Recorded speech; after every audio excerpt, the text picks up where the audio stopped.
नमस्कार बच्चों, मैं डिम्पल सैनी लेकर आई हूँ आप सभी के लिए संस्कृत की ऑनलाइन क्लास। तो आप सभी का बहुत बहुत स्वागत करती हूँ आपके इस क्लास में। बच्चों, हम पढ़ रहे हैं यहाँ पर UP board 10th class Sanskrit, और इसमें अभी हमारा चल रहा है यहाँ पर संस्कृत की जो बुक है वो है हमारी पद्य पीयूषम, क्योंकि संस्कृत गद्य भारती हमारी पूरी तरह से कंप्लीट हो चुकी है। और पद्य पीयूषम में भी आज हम स्टार्ट करने जा रहे हैं सेकंड चैप्टर, जिसका नाम है वृक्षाणाम चेतनत्वम, यानी कि वृक्षों के अंदर भी चेतनता होती है। चेतनता आप समझते, जैसे हम लोग कहते हैं कि living things and non living things, मतलब कि सजीव और निर्जीव। क्या वृक्षों में भी सजीवता पाई जाती है या नहीं पाई जाती? सजीवता क्या होती है कि वृक्ष भी अपने आप में उनका अस्तित्व कुछ है या नहीं है, या वृक्षों में चेतनता है या नहीं है, वृक्षों में मनुष्य की भांति कुछ भाव होते हैं या नहीं होते हैं। तो वो सारी चीजें यहाँ पर इस पद्य भाग के बारे में, पद्य भाग के अंतर्गत ये बताई गई है। इसमें क्या है कि महाभारत काल से लिया गया है ये, और महाभारत हमारे वेदों का पंचम वेद कहा जाता है कि 4 वेद तो है ही है, जिसमें से ऋग्वेद, यजुर्वेद, सामवेद और अथर्ववेद, और उसके साथ 5वां वेद भी जिसे कहा जाता है वो क्या नाम है उसका? महाभारत। तो महाभारत को पंचम वेद की संज्ञा दी गई है, और जो लिखा गया है महर्षि वेद व्यास के द्वारा। तो वेद व्यास द्वारा रचित महाभारत को पंचम वेद कहा गया। ये आपको ध्यान रखना है, कभी भी आ सकता है कि पंचम वेद कौन सा है। तो क्योंकि हमारे यहाँ पे जो धार्मिक ग्रंथ है वो गीता, रामायण और महाभारत तीनों है, और पुराण वगैरह और भी बहुत सारे हैं, लेकिन पंचम वेद जो है, 4 वेदों के अलावा पंचम वेद कहा गया है महाभारत को। तो महाभारत काल से ही ये जो पद्यांश है इसको यहाँ पर संकलित किया गया है। वहीं का उस समय का ये वार्तालाप है, भृगु ऋषि का वार्तालाप बताया गया है इसमें, और भृगु ऋषि के माध्यम से बताया है कि पेड़ों में भी, यानी कि वृक्षों में भी चेतनता पाई जाती है। तो उस चेतनता को यहाँ हम बहुत ही अच्छे तरीके से देखेंगे, और उसके साथ ही हम इसे पूरी तरह से अच्छे से 1 शॉट पे पूरा करेंगे, क्योंकि सेकंड लेक्चर इसका नहीं रखेंगे। हमारे पास समय की बहुत ही कमी है, और समय की कमी के कारण हम समय का सदुपयोग करना चाहते हैं, क्योंकि वैसे भी हमारा जो सिलेबस है बहुत ही ज़्यादा धीरे धीरे चल रहा है। धीरे नहीं चल रहा है कहेंगे, समय नहीं था, बस सिलेबस जिस तरह से चलना चाहिए वैसे ही है। तो हम यहाँ पर आज 1 शॉट में पूरा कर लेंगे, क्योंकि जो पद्यांश भाग है मोस्टली पद्य पीयूषम के जितने भी चैप्टर है, अगर ज़्यादा बड़े हो गए तो उसको 2 लेक्चर में करेंगे, अदरवाइज उसको 1 शॉट में क्लियर कर दिया जाएगा। जैसे आज इसको 1 शॉट में क्लियर कर दिया जाएगा, क्योंकि उसमें ज़्यादा क्वेश्चन आंसर नहीं है, कुछ सुक्तियाँ है, पाठ का सार है, बस इस तरह से है, तो उसको हम ऐसे ही कर लेंगे, ठीक है। तो आज हम यहाँ पर वृक्षाणाम चेतनत्वम के बारे में पढ़ने वाले हैं कि वृक्षों में किस प्रकार की चेतनता है, और वृक्षों की चेतनता के बारे में शुरू करते हैं हम यहाँ चैप्टर, और देखते हैं, हम भी जानते हैं कि वृक्षों में वास्तविक तौर पर इस तरह की चेतनता होती है नहीं होती है, ठीक है ना। तो शुरू करते हैं हमारी class UP board 10th class Sanskrit की। सबसे पहले ये थोड़ा सा एक इंट्रोडक्शन है कि क्या है, ऋषि मुनि कैसे थे, महाभारत काल में क्या विचारधारा थी, तो ये सारी चीज़ें इसमें बताई है। तो ये आपकी बुक में नहीं मिलेगा आपको, लेकिन मुझे लगता है ऐसी कि ये जानकारी होनी चाहिए हमें, इसलिए यहाँ पर इसे भी यहाँ लाया गया है, ठीक है। तो देखिए, प्रस्तुत पाठ, कौन सा पाठ? वृक्षाणाम चेतनत्वम जो पाठ है, प्रस्तुत पाठ महाभारत से संकलित है। किससे संकलित है ये? महाभारत से संकलित है, महाभारत से लिया गया है, ठीक है। महाभारत एक बृहद काय का मतलब होता है बड़ा ग्रंथ है। इसे पंचम वेद भी माना जाता है, और इसकी रचना महर्षि वेद व्यास जी ने की थी। इस पाठ में यह दर्शाया गया है कि वृक्ष भी अन्य प्राणियों के समान सचेतन है, चेतन के साथ है, और वे भी सुख दुख का अनुभव करते हैं। इस तथ्य को पौधों में भी हमारे समान जीवन है। इस तथ्य को, कौन से तथ्य को? कि पौधों में भी हमारे समान जीवन है। हमारा विज्ञान भी आज प्रमाणित कर चुका है कि पौधों में भी हमारे समान जीवन है। ये साइंस भी बता चुकी है कि जो प्लांट होते हैं, यानी कि जो पौधे होते हैं, वो सजीव होते हैं, उनको सजीवता की श्रेणी में लाया गया है। जबकि हमारे ऋषि मुनियों ने तो हजारों, सहस्त्राधिक का मतलब होता है हजारों वर्ष पहले, सहस्त्र अधिक यानी कि हजारों से भी अधिक वर्ष पहले ही प्रमाणित कर दिया था। प्रस्तुत पाठ में यह संदेश भी दिया गया है कि मनुष्य को वृक्षोपादपों के साथ सहानुभूतिपूर्ण क्या होता है? सहानुभूति रखनी चाहिए, उनकी जरूरतों का ध्यान रखना चाहिए, उनकी आवश्यकताओं की पूर्ति करनी चाहिए। और पेड़ों की आवश्यकताएं क्या हो सकती है? पानी और खाना, बस ये 2 ही हो सकती है। खाना बनाने का काम तो वो खुद करते हैं, आप सबको पता है, साइंस के बच्चे उन सबको पता है कि पेड़ अपना खाना खुद बनाते हैं, है ना। तो सहानुभूतिपूर्ण व्यवहार करना चाहिए। वार्तालाप शैली में, वार्तालाप यानी कि संवाद शैली में, वार्तालाप क्या कहेंगे, संवाद शैली में, कि एक कथन किसी ने कहा, उसका जवाब दिया किसी ने, मतलब वार्तालाप चल रहा है कि वार्तालाप के माध्यम से हम बता रहे हैं कि पेड़ों में सजीवता कैसे है, पेड़ों में चेतनता कैसे है, कि उनके अंदर चेतनत्व का जो गुण पाया जाता है वो कैसे पाया जाता है। ठीक है, तो वार्तालाप शैली में संकलित प्रस्तुत सामग्री, सामग्री क्या हो गया यहाँ पर हमारा पाठ, क्या कहेंगे हम, पाठ में प्रश्नकर्ता कौन है, महर्षि भारद्वाज, कौन है, महर्षि भारद्वाज प्रश्न कर रहे हैं और महर्षि भृगु है वो जवाब दे रहे हैं। और समाधानकर्ता यानी कि प्रश्नकर्ता तो भारद्वाज है और उत्तरदाता बोल सकते हैं हम, समाधानकर्ता की जगह उत्तरदाता महर्षि भृगु है। तो भृगु ऋषि है, और भृगु कौन थे, ये महर्षि भृगु कौन थे, ये रघुकुल के गुरु कहे जाते हैं। ठीक है, तो भृगुकुल कहा जाता है जिसे। तो महर्षि भृगु उत्तर दे रहे हैं और महर्षि भारद्वाज प्रश्न कर रहे हैं, और ये बहुत ही महान विभूतियां हैं। इन दोनों के बीच का जो वार्तालाप आप देखिएगा बहुत ही आनंददायक होता है। आगे चलते बच्चों, अब चलता है यहाँ पर हमारे पाठ के अंदर, आपके चैप्टर में जो आया हुआ है वो पाठ, कि यह पाठ महाभारत से लिया गया है। इस पाठ में दर्शाया गया है कि वृक्षों में भी इतर प्राणियों की, इतर यानी कि प्राणियों की भांति ही समान चेतनता है, वे भी सुख दुख का अनुभव करते हैं, अतः उनके साथ भी मनुष्यों को सद्व्यवहार करना चाहिए। इसमें महर्षि भारद्वाज प्रश्नकर्ता और महर्षि भृगु समाधान करता है।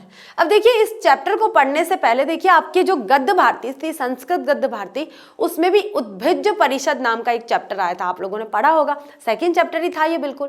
तो उस सेकंड चैप्टर में भी यही बताया है कि वृक्ष आपस में सभा करते हैं और मनुष्य की तुच्छता के बारे में बताते हैं कि मनुष्य कितना निकृष्ट हो चुका है, कितना गिरा हुआ हो चुका है।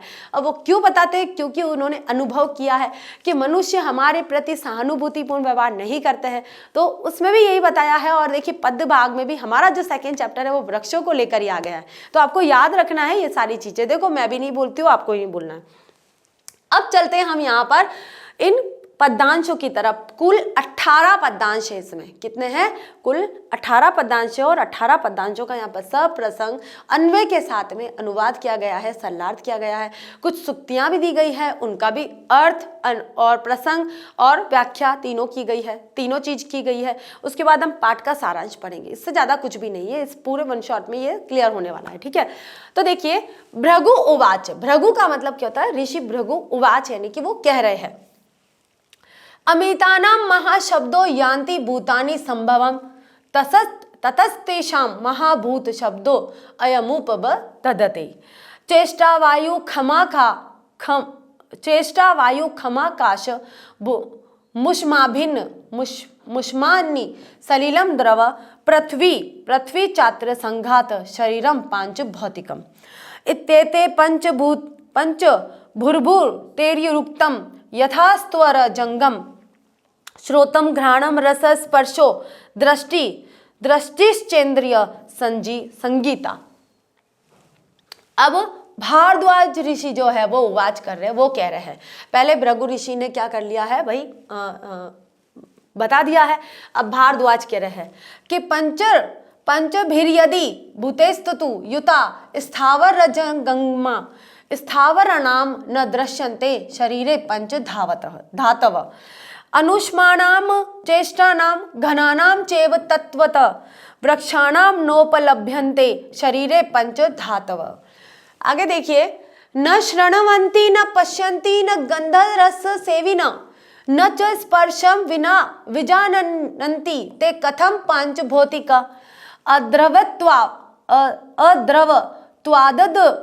त्वादन्नित्वाद भूमित्वादवायुत आकाशस्य प्रमेयतत्वाद वृक्षाणाम नास्ति भौतिकम।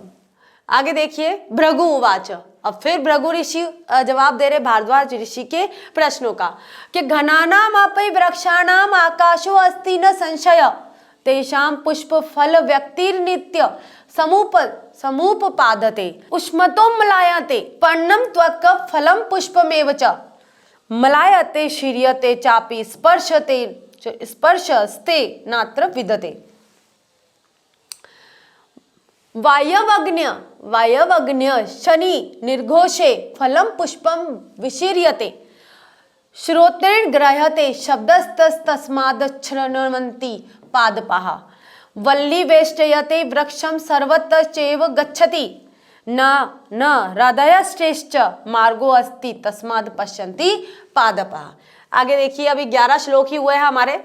अब पुण्य पुण्य तथा गंधे धूपेश्च विविधेरपि आरोगा पुष्पिता सन्ति तस्मात् जिघ्रन्ति पादपा पादे सलिल पानांच व्याधीनां चापि दर्शनात् व्याधि प्रतिक्रियत्वाच्च विदते रसनम द्रुमे वक्त्रेणोत्पलनालेन यथोर्ध्व जलमा ददेत तथा पवन संयुक्तं पादेः पिबति पादपः सुखदुः खयोश्च ग्रहणच्छिन्नस्य च विहोरणात् जीवं पश्यामि वृक्षाणां चैतन्यं च विद्यते चेतनं न विद्यते तेन तल्लज्जमादत जरयत्यन्नि मारुतो आहार परिणामाच्च स्नेहो वृद्धिश्च जायते एतेषां सर्ववृक्षाणां छेदनं नैव कारयेत् चतुर्मासे विशेषेण विना यज्ञधिकाराणम्। लास्ट श्लोक बचाया हमारा श्लोक नंबर 18। एकेनापि सुवृक्षेण पुष्पितेन सुगन्धिना वासितं वे वनम सर्वम सुपुत्रेण कुलम यथा। ये तो हो गए हमारा श्लोक का वाचन। हमने 18 श्लोक का वाचन कर लिया है, पढ़ लिया, मतलब वाचन क्या है, पढ़ लिया है। ठीक है, अब करते हैं हम इसका बारी बारी से एक एक श्लोक का प्रसंग, अन्वय, संदर्भ और वाक्य के साथ। संदर्भ आप सबको पता है कि एक ही बार होता है। संदर्भ आपका पूरे चैप्टर का संदर्भ एक ही होगा, प्रसंग अलग अलग हो जाएगा, अन्वय अलग अलग होगा, व्याख्या अलग अलग होगी। ठीक है, तो हमारा जो प्रसंग है वो एक ही होगा। आपको एक प्रसंग सारे पूरे 18 के 18 श्लोक में एक ही तरह का संदर्भ लिखना है।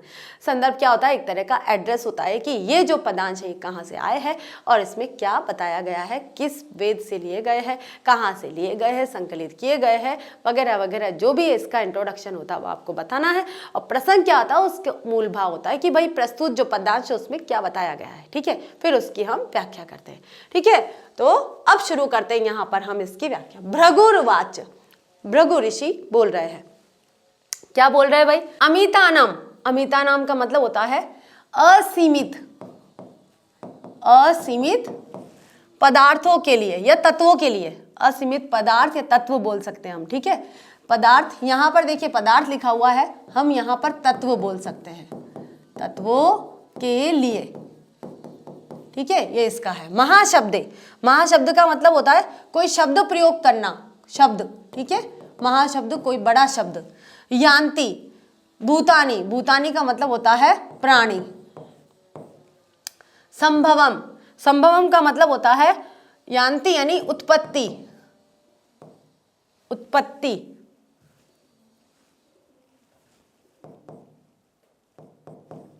ठीक है, संभवम यानी कि संभव होता है, संभव होता है। तत, तत का मतलब होता है ततस्त एशाम, ततस्त यानी कि उस कारण से, उस कारण से। एतेशाम का मतलब होता है उन, एतेशाम, एशाम यानी कि उन। ठीक है, उनके लिए, उनके लिए। महाभूत शब्दों, महाभूत शब्द क्या होता है, असीमित के लिए, असीमित के लिए कोई शब्द प्रयोग होता है। असीमित, उपधते यानी कि शब्द प्रयोग होना, शब्द प्रयोग होना।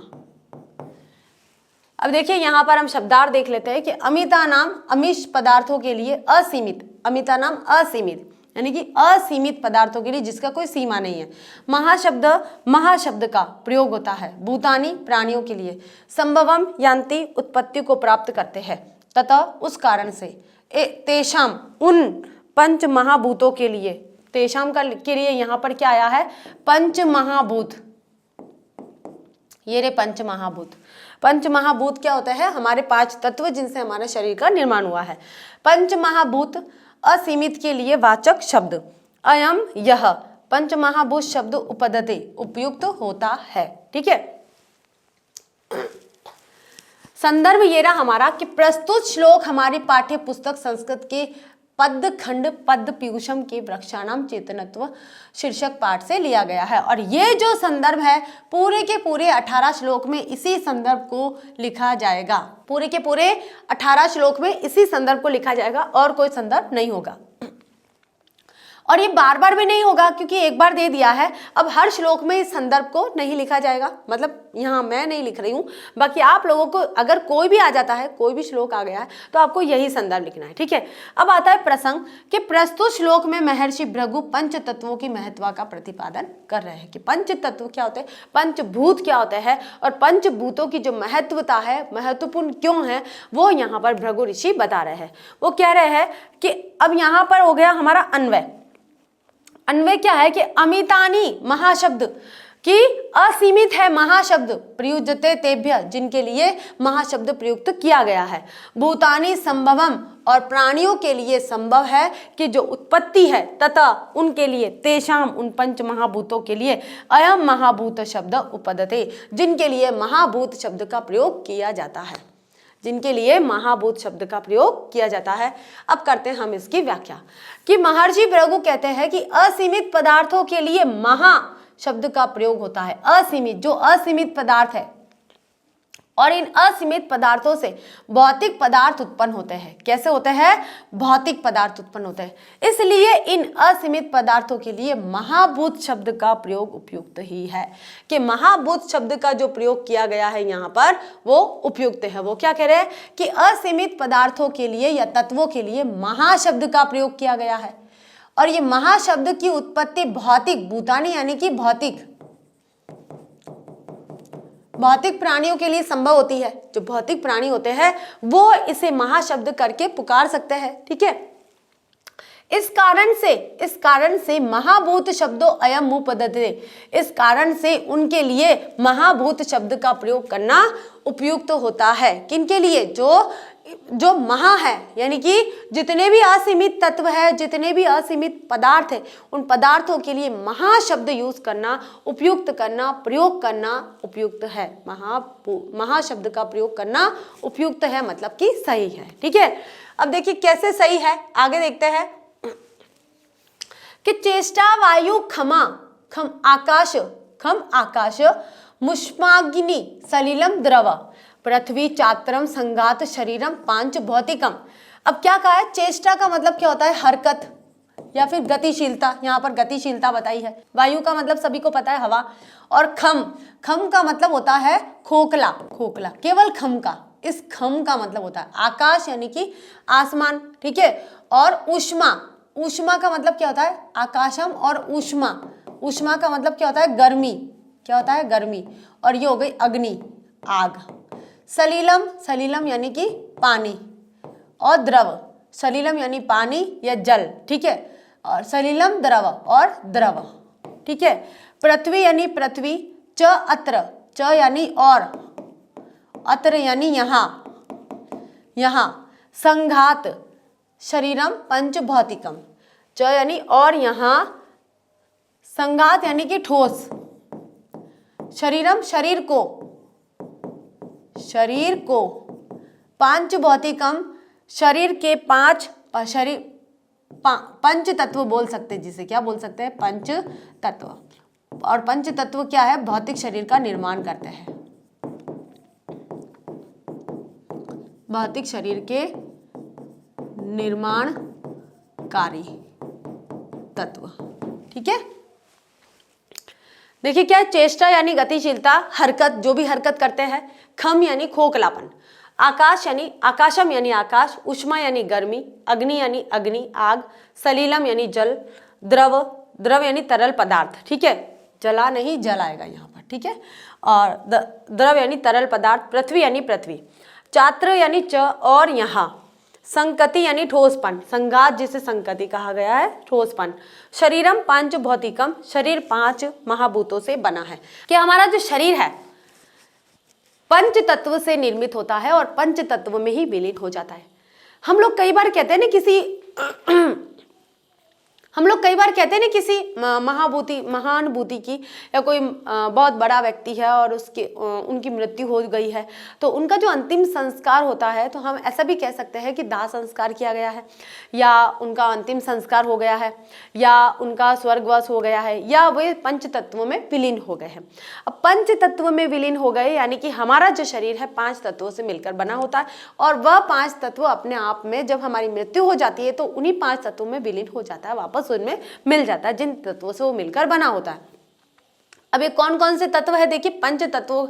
तो पंच तत्व क्या है, भौतिक शरीर के निर्माणकारी तत्व है, कि भौतिक शरीर को निर्माण करते हैं और उसकी देख रेख करते हैं। उन भौतिक तत्वों में कौन कौन सी चीज आ जाती है, देखिए कौन कौन सी आ जाती है, वायु आ जाती है, आकाश आ जाता है, गर्मी आ जाती है, अग्नि आती है, पानी आता है और द्रव आता है। ठीक है, तो ये सारी चीजें मिलके हमारे शरीर का निर्माण करते हैं। तो देखिए यहाँ पर जो भृगु ऋषि है वो ये कह रहे हैं कि हमारे शरीर के अनुसार ही हमारे अंदर चेतनता है, तो उसी चेतनता के अनुसार ही वृक्षों में भी चेतनता है, उनमें भी चेतनत्व है, चेतनत्व का भाव है। तो किस प्रकार से कि जैसे हमारा शरीर भौतिक तत्वों से निर्मित है, वैसे ही जो वृक्षों का शरीर है, वृक्षों की जो आकृति है, वृक्षों का जो आवरण है, वो भी भौतिक तत्वों से निर्मित है। और कौन कौन से भौतिक तत्व है कि चेष्टा वायु, कि यहाँ पर जो पेड़ों की हरकतें हैं वो वायु की भांति है, खोखले आकाश की भांति है, गर्म ऊष्मा की भांति, अग्नि गर्मी गर्म आग की तरह है, पानी की तरह है। एक जो तरल पदार्थ है वो पानी की तरह, अगर हमारे शरीर में पानी आवश्यक है तो पेड़ों में भी एक तरल पदार्थ का विद्यमान रहता है। पृथ्वी जैसा ठोस है, कैसा है, पृथ्वी की भांति ठोस भी होता है। पेड़ पौधे ठोस भी होते जैसे हमारा शरीर ठोस होता है, अंदर से हड्डियों के ढांचे से बना हुआ होता है, तो वैसे ही यहाँ पेड़ पौधों में भी ऐसी उनकी जड़ें और तना वगैरह इतना मोटा होता है कि वे ठोस होते हैं। तो यहाँ पर भृगु ऋषि ने पेड़ों की चेतनत्व के बारे में बताया है कि वे भी 5 तत्वों से निर्मित है, उनका शरीर भी किन भौतिक 5 तत्वों से निर्मित हुआ है। शरीरम पंच भौतिकम, उनका जो शरीर है 5 भौतिक तत्वों से निर्मित हुआ है। ठीक है, अब करते हम यहाँ इसका प्रसंग और अन्वय। तो प्रस्तुत श्लोक में शरीर की 5 भौतिकताएं बताई गई है और स्पष्ट किया है कि शरीर 5 महाभूतों से निर्मित है। अत्रे चेष्टा वायु, यहाँ पर अत्रे यानी यहाँ, चेष्टा वायु कि वायु की हरकत जैसी है, वायु की हरकत है, खोखला आकाश है, ऊष्मा अग्नि यानी कि गर्म ऊष्मा है, गर्म वायु है। ठीक है, द्रव सलिलम, और एक द्रव है जो पानी की तरह उनमें बहता है, संघात पृथ्वी च, और पृथ्वी की जैसा ठोस है, एवं शरीरम पंच भौतिकम अस्ति, इसलिए इनका जो शरीर है वो पंच भौतिक है, पंच तत्वों से निर्मित है। ठीक है, अब करते हैं हम इसकी व्याख्या कि महर्षि भृगु कहते हैं कि इन वृक्षों के शरीर में चेष्टा यानी कि गतिशीलता वायु का रूप है। अगर उनके अंदर हरकत है तो वो हरकत क्या है, वायु का रूप है। खोखलापन आकाश का रूप है, गर्मी अग्नि का रूप है, तरल पदार्थ सलील यानी कि जल का रूप है, ठोसपन पृथ्वी का रूप है। इस प्रकार इन वृक्षों का यह शरीर 5 महाभूतों यानी कि वायु, आकाश, अग्नि, जल और पृथ्वी तत्वों से बना है, जैसा हमारा शरीर भी बना है। ठीक है ना, ये हो गया हमारे 2 श्लोक। अब चलते हैं हमारे तीसरे श्लोक की तरफ। तो तीसरा श्लोक देखिए क्या कह रहा है, इत्येते, इत्येते क्या हो गया, ये यण संधि हो गई है यहाँ पर। अब यण संधि में हम यहाँ लगाएंगे इति प्लस एते, क्या बनाएंगे, इति प्लस एते, ये मात्रा नहीं आएगी इसमें। पंच विभूर युक्तम स्थावर जंगम, अब क्या बता है कि इति एते, कि इति यानी इस प्रकार, इति का मतलब क्या हो गया है, इस प्रकार, और एते का मतलब क्या हो गया है, इन, एते यानी इन, और ये एते कैसे आता है, एतत एते एतानी, तो ये क्या है, ये क्या हो गया है, स तो ते हो गया है, या ऐशा एते, ऐशा एतो, ऐशा एतो एते, तो ये बहुवचन हो गया है। ऐश शब्द से बहुवचन बना है तो इन, ये क्या आ जाएगा, इन। ठीक है, पंच यानी 5, पंच का मतलब क्या हो गया है, 5। पंच विभूर भीर्भू ते युक्तम, कि 5 इन पंचवी, इन 5 महाभूतों में, 5 महाभूतों से, भूतों से युक्त, 5 महाभूतों से युक्त, स्थावर स्थाई, स्थाई, ठीक है, स्थावर जंगम यानी कि जड़, जड़ रूप में, श्रोतम घ्राणम, अब क्या कहा गया है, जड़ रूप में, स्थावर जंगम जड़ रूप में संसार में विद्यमान है, संसार में विद्यमान है। श्रोत्रम का मतलब क्या हो गया है, कान, क्या हो गया, कान, कान की जो इंद्री है। घ्राणम, घ्राणम का मतलब क्या होता है, नाक। रस यानी जीभ, ठीक है, रस यानी जीभ। स्पर्श यानी कि हमारी जो त्वचा होती है, त्वचा। दृष्टि यानी कि आंख। इंद्रिय संगीता, क्या बोला है, दृष्टि यानी कि दृष्टि यानी कि आंख। इंद्रिय संगीता, इंद्रिया नाम वाली है, इंद्रिया नाम वाली है, नाम वाली ये इंद्रिया है, ठीक है। अब देखिए क्या बोला है कि इति यानी इस प्रकार, एते यानी पंचविभूते, इन 5 महाभूतों से युक्त है। स्थावर जंगम जड़ और चेतन रूप संसार में। श्रोत्रम कर्णेंद्रिय, कान। घ्राणम नासिका, नाका, ठीक है। और रस, रसना, रसना यानी जीभ। स्पर्श यानी त्वचा इंद्रिया। दृष्टि यानी आंख। इंद्रिय संगीता यानी कि इंद्रिया नाम वाली है, ठीक है। अब इसका करते हैं यहाँ पर प्रसंग कि प्रस्तुत श्लोक में पंच महाभूतों से उत्पन्न 5 ज्ञानेंद्रियों का वर्णन किया गया है और अन्वय ये रहा हमारा कि इति एते पंचविभूते स्थावर जंगम युक्त श्रोत्रम घ्राणम रसम रस स्पर्श दृष्टि च इंद्रिय संगीता। अब देखिए इसका अर्थ करते हैं हम लोग कि इस प्रकार इन 5 महाभूतों से युक्त स्थायी जड़ रूप में, इनकी ये जो 5 महाभूत है जड़ रूप में इस संसार में 5 महापंच तत्व के रूप में विद्यमान है, 5 महाभौतिक तत्वों के रूप में विद्यमान है। अब कौन कौन से है ये, देखिए पहले तो बता दिया कि पंच तत्वों से निर्मित है। अभी 5 जो पंच महाभूतों के रूप में जो विद्यमान है इंद्रियां हैं, अब वो कौन कौन सी है, ठीक है। श्रोत्रम सुनने के लिए कान है। घ्राणम सूंघने के लिए नाक है। रसः चखने के लिए जीभ है। स्पर्शो यानी कि महसूस करने के लिए त्वचा है। और दृष्टि चेंद्रिय और आंख इंद्रिय है, ठीक है। इस प्रकार से ये इंद्रियां नाम वाली इन वृक्षों में भी ये 5 इंद्रियां विद्यमान होती है, ठीक है। ये यहाँ पर बताया गया है। अब चलते हैं इसकी व्याख्या की तरफ कि महर्षि भृगु कह रहे हैं। अभी देखिए महर्षि भृगु ही बता रहे हैं, और किसे बता रहे हैं, महर्षि भारद्वाज को बता रहे हैं। क्या बता रहे हैं कि 5 जो विभूतियां है, 5 जो महाभूत तत्व है वो कैसे विद्यमान है वृक्षों में। कि भृगु कहते हैं कि सारा संसार इन 5 महाभूतों, कौन कौन से, वायु, आकाश, अग्नि, जल और पृथ्वी। अब देखिए पंच महाभूत क्या क्या होते हैं आपको याद रखना है, वायु, आकाश, पृथ्वी, जल और अग्नि से निर्मित होता है, चाहे वह वृक्षादि जड़ पदार्थ हो या चेतन हो। यानी कि वृक्ष जैसे जड़ पदार्थ हो या चेतन पदार्थ हो, 5 महाभूतों से ही बना होता है। कान, नासिका, रसना, स्पर्श और दृष्टि, ये 5 इंद्रियां नाम वाले श्रवण इंद्रिय, घ्राणेन्द्रिय, रसेंद्रिय, स्पर्शेंद्रिय और दर्शनेन्द्रिय है, ठीक है। ये 5 इंद्रियां बता दी है और 5 महातत्व बता दिए, पंच तत्व बता दिए और 5 इंद्रियां बता दी। तो हमारा शरीर जो काम करता है वो 5 इंद्रियों से काम करता है और 5 तत्वों से निर्मित होता है। ऐसे ही बताया कि जो वृक्ष है वो भी 5 तत्वों से निर्मित होता है और 5 इंद्रियों से वो काम करता है, ठीक है। तो अब तक हमारे 3 श्लोक यहाँ पर हो चुके हैं। अब आता है हमारा चौथा श्लोक, और चौथा श्लोक है भारद्वाज जी का, ठीक है।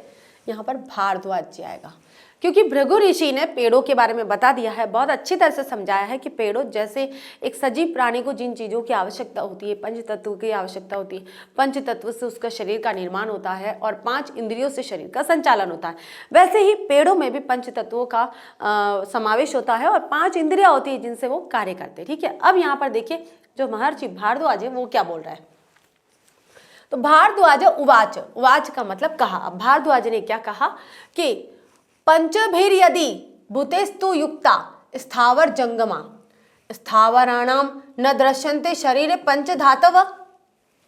अब सबसे पहले हम इसके शब्दार्थ कर लेते कि पंचभी का मतलब होता है 5।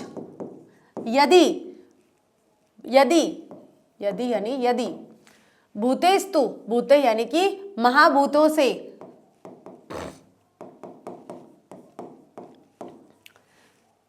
तू यानी तो, बना है तो, युक्त है, स्थावर स्थाई, स्थावर का मतलब क्या होता है, स्थाई यानी कि जड़,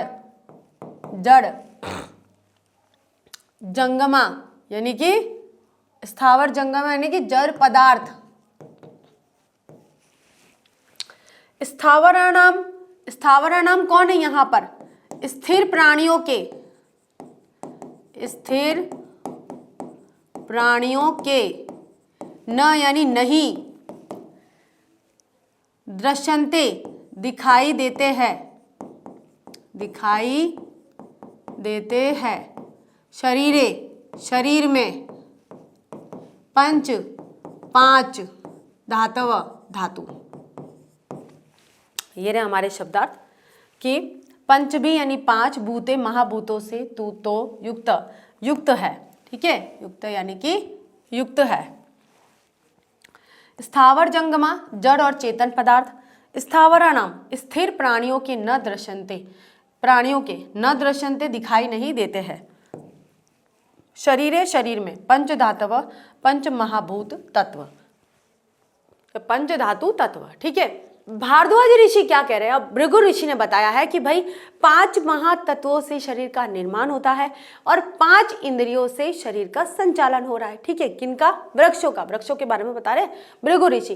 भारद्वाज ऋषि कह रहे हैं कि 5 महातत्वों से कैसे शरीर का निर्माण हुआ है, पेड़ों का दिखाई नहीं दे रहे हैं, क्योंकि 5 तत्व दिखाई तो देने चाहिए, क्योंकि जो स्थायी है, जिनके अंदर पंच तत्व है और पंच तत्वों से जिनका शरीर का निर्माण हुआ है और वे चलते फिरते लोग होते, सजीव लोग होते, उनके अंदर तो दिखाई दे रहे, जैसे वो स्वयं थे, उनको पता है मेरे अंदर, स्वयं के अंदर पंच महाभूतों का तत्व विद्यमान है और 5 इंद्रियां हैं जिनसे मैं अपने शरीर को चलाता हूँ। तो यहाँ वृक्षों के अंदर कैसा है, तो उनके मन में जो शंका है वो यहाँ पर पूछ रहे हैं।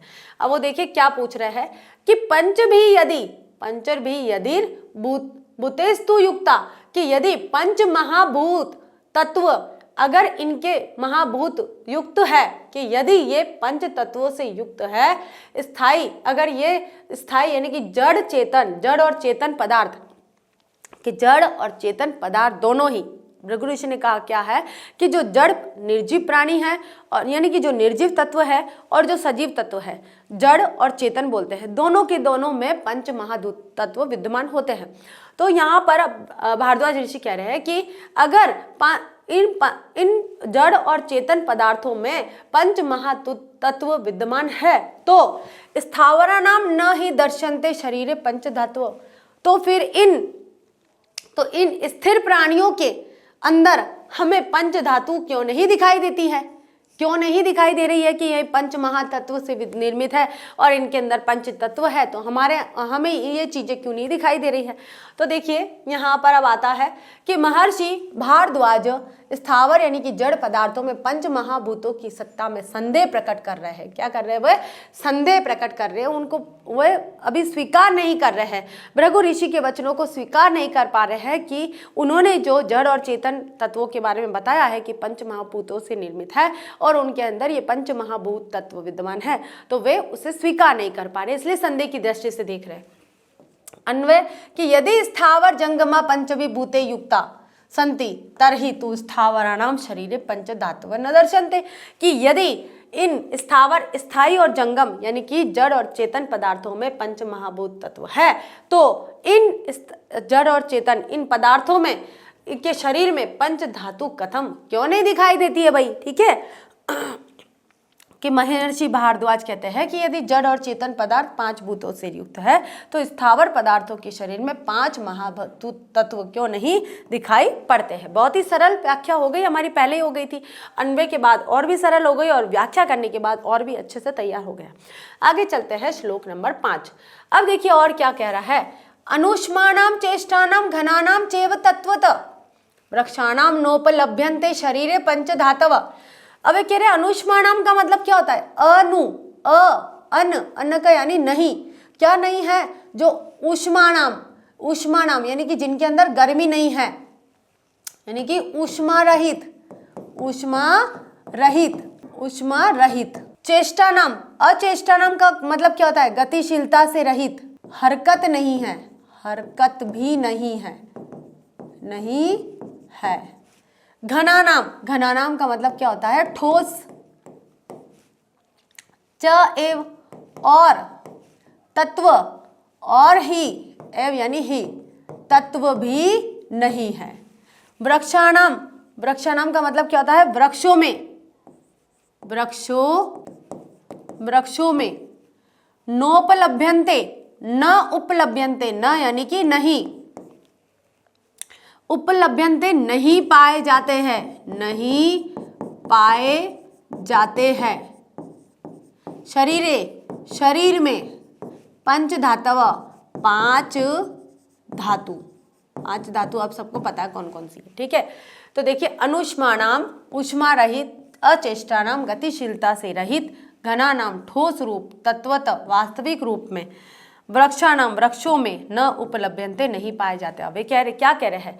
वे कह रहे हैं, भृगु ऋषि से कह रहे हैं कि मुझे तो दिखाई नहीं दे रहे भाई ये जो पांच तत्व है मुझे दिखाई नहीं दे रहे भाई।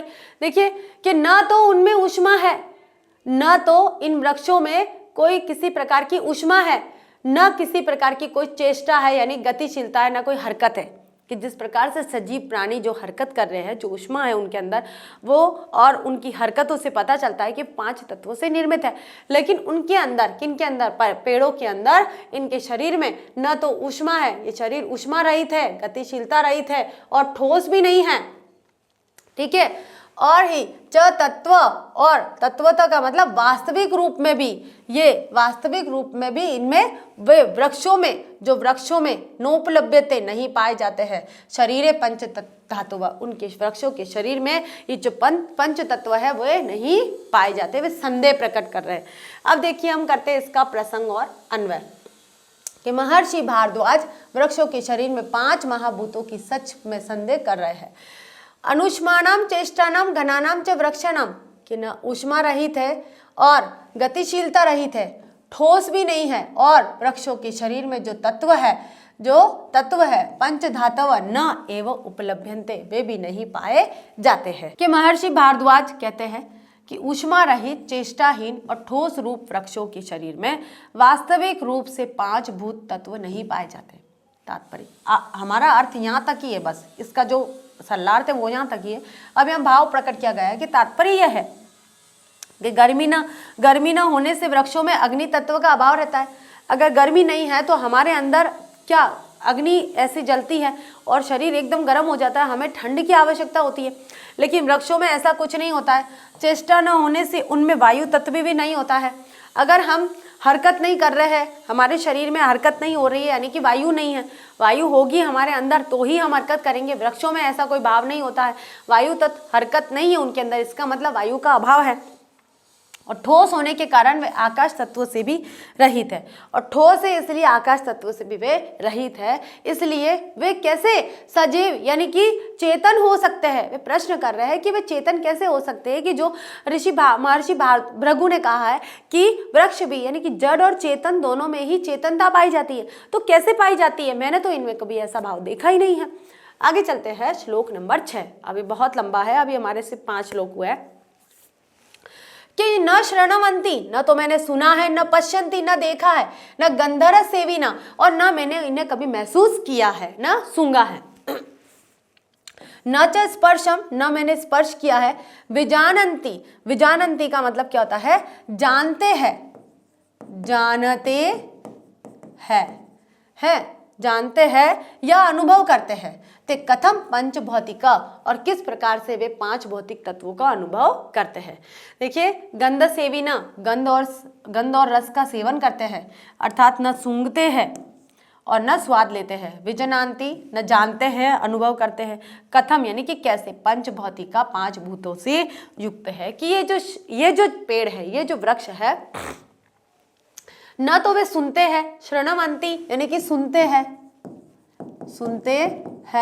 न यानी नहीं, और न पश्यंती देख सकते हैं, देखते हैं, न गंध रस सेविना, न तो सूंघते हैं और न चखते हैं, और न स्पर्श कर सकते हैं, न उन्हें छू सकते हैं, न वे छू लेते हैं। ठीक है, छू ले। विजानंती, न महसूस करते हैं, ते कथम, फिर कैसे वे, ते यानी वे, फिर कैसे, पंचभौतिका, फिर वो पंच तत्व कैसे है, पंच महाभूत के तत्व कैसे हैं। अब देखिए, अब करते हैं इसका प्रसंग और अन्वय। कि महर्षि भारद्वाज वृक्षों के 5 भौतिक तत्व भौतिक होने की शंका प्रकट करे। अभी देखिए प्रसंग हमारा सेम ही आ रहा है, आपको पता है संदर्भ तो सेम है ही है। और अभी तक हमने देखा है कि जब भारद्वाज ऋषि की बात आ रही है तो भारद्वाज ऋषि एक ही प्रसंग में बात कर रहे हैं, क्योंकि उनके मन में शंका है, बस शंका को प्रकट कर रहे हैं। तो आपको ध्यान में रखना है, जब भारद्वाज ऋषि के जो श्लोक आते हैं उनमें आपको एक ही प्रश्न रखना है कि आपको शंका या संदेह प्रकट करना है, ठीक है। अन्वय देखिए कि वृक्षा न श्रवणवंती, वृक्ष न तो सुन सकते हैं, न देख सकते हैं, न गंध रस सेविना, न तो सूंघ सकते हैं और न चख सकते हैं, न च स्पर्श विजनंती, न स्पर्श करके महसूस कर सकते। तो 5 भौतिका कथम भवेतु महंती, फिर वो 5 भौतिक तत्व कैसे है आप मुझे बताइए। कौन?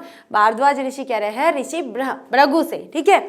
अब ये आ गया हमारी व्याख्या के महर्षि भारद्वाज कहते हैं कि ये वृक्ष न तो जंगमों की तरह, जंगम कौन होता है यहाँ पर? चेतन, ठीक है, जंगमों की तरह सुनते हैं, न देखते हैं, न गंध और रस का सेवन भी करते हैं। फिर ये 5 महाभूत से कैसे बने हैं भाई मुझे बताइए, ठीक है। अब चलते हैं हमारे 7वें श्लोक की तरफ। श्लोक बहुत इजी है, पढ़ने में कठिन लग रहे थे, लेकिन जब अनुवाद की बारी आती है तो हम एक एक शब्द का अर्थ देख रहे हैं तो थोड़े आसान होते जा रहे हैं ना, ऐसा कठिन नहीं होते जा रहे। हम कठिन से सरल की तरफ जाना है और हम कठिनता को सरल बनाना है, तो वही काम हम यहाँ पर कर रहे हैं, ठीक है। और ये जो सरल बनाने का तरीका है ना, तो सबसे बड़ा जो माध्यम है वो ये होता है शब्दार्थ। अगर आपका शब्दार्थ अच्छा है, शब्दकोश आपका अच्छा है, डिक्शनरी आपकी बहुत अच्छी है, तो आप किसी भी शब्द का मीनिंग ढूंढ सकते हो और इसका अनुवाद कर सकते हो। तो आपका शब्दकोश बहुत अच्छा होना चाहिए। हाँ, संस्कृत में मैं मानती हूँ कि शब्दकोश ज़्यादा अच्छा नहीं होता है, लेकिन हम बार बार किसी शब्द को बार बार अर्थ करते हैं ना, तो हमारा शब्दकोश धीरे धीरे धीरे धीरे डेवलप होता जाता है और विकसित होता जा रहा था, ठीक है। अद्रव तत्वद अग्नि त्वाद भूमि त्वाद वायुत, अद्रव त्वाद यहां तक आएगा त्वात, ठीक है। अद्रव त्वात के द्रव रूप में न होने के कारण, ठीक है। अग्नि तत्व और अग्नि तत्व में, अग्नि रूप में, ठीक है, और भूमि तत्व और भूमि तत्व में, ठीक है, और वायुत और वायु रूप में, वायु रूप में। आकाशस्य, आकाश यानी कि आकाश, और शस्य, शस्य का मतलब क्या होता है यहाँ पर? आकाश्य प्रमेयत्वाद, आकाश्य प्रमेयत्वाद का मतलब होता है आकाश के ज्ञेयत्व न होने के कारण। ज्ञेयत्व का मतलब होता है आकाश का ज्ञान न होने के कारण, ज्ञान न होने के कारण। वृक्षाणाम, वृक्षों में नास्ति नहीं है, भौतिकम भौतिक तत्व, क्या? भौतिक तत्व कहा गया है कि भौतिक तत्व नहीं है। कि अद्रवात, द्रव रूप न होने के कारण, अग्नित्वाद, अग्नि रूप में न होने के कारण, भूमित्वाद, भूमि का अंश न होने के कारण, वायुतः, वायु रूप न होने के कारण। आकाशस्य अप्रमेयत्वात्, आकाश के ज्ञेयत्व न होने के, आकाश के बारे में जानकारी न होने के कारण, भौतिकम पंचभूतों से संबंधित, ठीक है। अब देखिए ऋषि भारद्वाज, जो महर्षि भारद्वाज है, वो क्या कह रहे हैं कि ये जो वृक्ष है कि वृक्षों में द्रव रूप में न होने के कारण और अग्नि रूप में न होने के कारण, यानी कि द्रव रूप, अग्नि रूप, भूमि रूप और वायु रूप, ये तीनों ही तत्व न होने के कारण, आकाश का ज्ञान न होने के कारण वृक्षों में भौतिक तत्व नहीं है। क्योंकि वृक्षों के अंदर न तो हमने भूमि तत्वों को देखा है, न वायु तत्वों को देखा है, न अग्नि तत्वों को देखा है और न द्रव तत्वों को देखा है, और आकाश का ज्ञान भी यानी कि आकाश तत्व का भी इसमें समावेश नहीं है। इसलिए ये भौतिक तत्वों से निर्मित मुझे नजर नहीं आ रहा है। ये भृगु ऋषि से सवाल कर रहे हैं। अब करते हैं इसका प्रसंग कि वृक्षों में 5 भूतों का अभाव होने के कारण वे कैसे 5 भौतिक तत्व हो सकते हैं। इस प्रकार महर्षि भारद्वाज शंका प्रकट कर रहे हैं। अभी शंका ही प्रकट कर रहे, देख लीजिए बच्चों, अभी एक ही तरह का आपका प्रसंग आया हुआ है। अन्वय कि वृक्षाणाम अद्रवात, अग्नित्वात्, अनग्नित्वात्, अभूमित्वात्, अवायुत, आकाशस्य अप्रमेयत्वात् च तेषाम कि वृक्षों में द्रव का अभाव, अग्नि का अभाव, भूमि का अभाव, वायु का अभाव और आकाश के ज्ञान का अभाव होने के कारण च तेषाम, और तो फिर ये इनमें भौतिक तत्व नास्ति, कि इनमें भौतिक तत्व नहीं है। महर्षि भारद्वाज कहते हैं कि वृक्षों में द्रव यानी कि जल तत्व न होने के कारण, अग्नि तत्व न होने के कारण, भूमि तत्व के न होने के कारण और वायु का अंश न होने के कारण, आकाश के ज्ञेयत्व न होने के कारण उसको रूप, उसका जो रूप है पंच तत्वों से नहीं बना है। अर्थात वृक्षों का 5 महाभूतों से कोई संबंध नहीं है। वो यहाँ पर शंका प्रकट कर रहे हैं और नकार रहे हैं, भृगु ऋषि के वचनों को नकार रहे हैं, स्वीकार नहीं कर रहे हैं। अब करते हैं हमारा यहाँ पर 8वां श्लोक। देखिए पहले भृगु ऋषि ने कहा, फिर भारद्वाज ऋषि ने अपनी शंका प्रकट करी, अब फिर से भृगु ऋषि क्या कर रहे हैं, उनके ऋषि भारद्वाज के प्रश्नों का उत्तर दे रहे हैं। उनके मन में जितनी भी शंकाएं थी, जो भृगु ऋषि की बातों को स्वीकार नहीं किया था भारद्वाज ऋषि ने, उन बातों का वे अब जवाब दे रहे। कौन दे रहे हैं? भृगु ऋषि। अब किन कथनों में देते हैं देखिए कि घनानाम अपि वृक्षाणाम आकाशो अस्ति न संशय, घनानाम तेषां पुष्प फल व्यक्तिर्नित्य समुत्पादते। घनानाम का मतलब होता है, घनानाम अपि का मतलब होता है ठोस रूप में होते हुए भी, ठोस रूप में होते हुए भी, वृक्षाणाम आकाशो, वृक्षों में आकाशो अस्ति, वृक्षों में आकाश तत्व है, आकाश है, अस्ति यानी है, ठीक है। न संशय, नहीं, संशय यानी संदेह, नहीं है, संदेह नहीं है। तेषाम उनके, पुष्प फल उनके फूल और फल, व्यक्तिर्नित्य, नित्य यानी सदा, व्यक्ति यानी कि व्यक्ति, समुपादते, समुपादते का मतलब होता है संभव होती है, संभव होते हैं। अब देखिए भृगु ऋषि क्या कह रहे हैं, ऋषि भारद्वाज को जवाब दे रहे, जब वे कह रहे हैं कि न तो उनमें वायु है, न अग्नि तत्व है, न भूमि तत्व है, न जल तत्व है, न द्रव तत्व है और न आकाश तत्व है, तो वह कैसे मतलब चेतन हो सकते हुए, तो जड़ है, ठीक है। तो भृगु ऋषि कह रहे हैं घनानाम अपि, अपि यानी भी, कि ठोस रूप में होते हुए भी वृक्षाणाम, वृक्षों में आकाश तत्व नहीं है, ये संदेह है, मतलब इसमें कोई संदेह नहीं है कि ठोस रूप में होते हुए भी वृक्षों में आकाश तत्व है, इसमें कोई संदेह नहीं है। उनके क्यों नहीं है, क्योंकि संदेह क्यों नहीं है, क्योंकि उनमें फूल और फल व्यक्ति नित्यम, यानी कि उनके अंदर फूल और फल नित्य लगते रहते हैं, ये संभव होते हैं और ये उन्हें संभव करते हैं कि उनके अंदर नित्य फल और फूल लगते रहते हैं। देखा है कभी, अगर वे निर्जीव होते, क्या एक टेबल कभी अपने अंदर एक दूसरे टेबल को जन्म दे सकती है? बिल्कुल नहीं।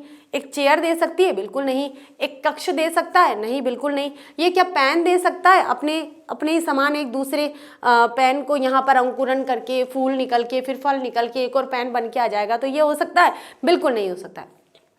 ऐसे ही जैसे पहाड़ है, वो पहाड़ एक पहाड़ को जन्म नहीं दे सकते, लेकिन जो वृक्ष है वे वास्तव में चेतन श्रेणी में आने चाहिए। तो जड़ श्रेणी में क्यों चले गए हैं? क्योंकि इनके अंदर तो क्या होता है, देखिए, क्योंकि ये जो पेड़ है क्या होता है, अंकुरन होता है, अंकुरन से वो बड़ा होता है, बड़ा होता होता होता फिर क्या होता है, बहुत बड़ा हो जाता है, उसके बाद फूल लगते, फूल से फल लगते और फिर वही क्रिया वापस दोहराई जाती है। तो उससे क्या पता चलता है कि ये भी चेतन अवस्था में है, ये भी सजीव श्रेणी में आते हैं, ये जड़ श्रेणी में नहीं आते हैं। तो वही यहाँ पर भृगु ऋषि ने बहुत ही अच्छी बात बताई है, वो ये बताइए कि भले ही ठोस रूप में है लेकिन वृक्षों में आकाश है, आकाश है, इसका मतलब वे भी अपने अनुसार दूसरे अपने अस्तित्व के रूप को जन्म दे सकते हैं। कैसे कि उनके अंदर पुष्प और फल यानी कि फूल और फल जो लगते हैं सदा लगने के कारण ये संभव होता है कि वे चेतन अवस्था में हैं। ठीक है, अब करते बच्चों यहाँ हम इसके शब्दार्थ करते हैं कि घनानाम अपि, ठोस रूप में होते हुए भी वृक्षानाम, वृक्षों में आकाश अस्ति, आकाश तत्व है, न संदेह न संशय, कोई इसमें कोई संदेह नहीं है, कोई शंक नहीं है। तेषाम यानी कि उन वृक्षों के पुष्प फल व्यक्ति, पुष्प और फलों की उत्पत्ति नित्यम निरंतर समुपादते संभव होती है, कि संभव है, इसलिए उनमें कोई संदेह नहीं है कि इनके अंदर आकाश तत्व विद्यमान नहीं है। अब चलते हैं इसके प्रसंग और अन्वय की तरफ कि वृक्षों की भौतिकता के संदेह का समाधान करते हुए महर्षि भृगु आकाश तत्व की विद्यमानता सिद्ध करते हैं। घनानाम अपि वृक्षाणाम आकाशे अस्ति, अत्र संशय न अस्ति, तेषां पुष्प फल व्यक्ति नित्य समुपदादते। व्याख्या है कि भृगु ऋषि, यहां से शुरू हुई, भृगु ऋषि कहते हैं कि ठोस रूप में होते हुए भी वृक्षों में आकाश तत्व अवश्य होता है, इसमें संदेह नहीं है, संदेह यानी कि शक नहीं है, आपको किसी प्रकार का कोई संदेह नहीं करना चाहिए, कोई प्रश्न नहीं करना चाहिए, क्योंकि इसका कारण बताया है कि उनमें फूल और फलों की उत्पत्ति नित्य संभव होती है, और यही बात साबित कर देती है कि वो जड़ अवस्था में न मानकर चेतन अवस्था में है। तात्पर्य यह है कि फलों और फूलों में आकाश तत्व होता है और बिना आकाश तत्व के उनका अस्तित्व ही नहीं होता है, अतः वृक्षों में आकाश तत्व के अभाव में फल और फूल उत्पन्न हो ही नहीं सकते, कि आकाश तत्व नहीं है तो उनके अंदर फल और फूल नहीं लग सकते। जैसे चेयर में नहीं लग सकता, मैंने आपको बताया, टेबल में नहीं लग सकता है, पहाड़ में आकाश तत्व नहीं है, इसका मतलब दूसरा पहाड़ एक पहाड़ को जन्म नहीं दे सकता, लेकिन पेड़ पौधे तो देते हैं। आपने साइंस में पढ़ा होगा, जब आप जनन पढ़ते हो, रिप्रोडक्शन पढ़ते हो, उसमें क्या होता है, मानव की तरह ही पादपों में भी जनन होता है ना। तो जो आप मानव में पढ़ रहे हो वो पादपों में भी पढ़ रहे हो, पादपों में थोड़ा सा अलग होता है लेकिन होता जरूर है। तो इसलिए क्या साबित होता है कि पेड़ पौधे क्या है, सजीव की श्रेणी में आते हैं। ठीक है, आगे चलते बच्चों, श्लोक नंबर 9। अब ये श्लोक नंबर 9 कर लेंगे तो हमारे आधे श्लोक हो जाएंगे। ठीक है, लेकिन हम इसे आधे में नहीं छोड़ेंगे, हम पूरा करेंगे, आज पूरा चैप्टर कंप्लीट करेंगे। अब देखिए श्लोक नंबर 9 में भी भृगु ऋषि ही कह रहे हैं, भृगु ऋषि ही भारद्वाज ऋषि की शंकाओं को दूर करना चाह रहे हैं, और दूर करने के लिए वो क्या क्या वक्तव्य कह रहे हैं वो देखते हैं कि उष्मतो म्लायते पर्णम क्वक फलम पुष्पमेव च म्लायते शीर्यते चापि स्पर्शस्ते नात्र विदते। उष्मतो का मतलब होता है गर्मी के कारण,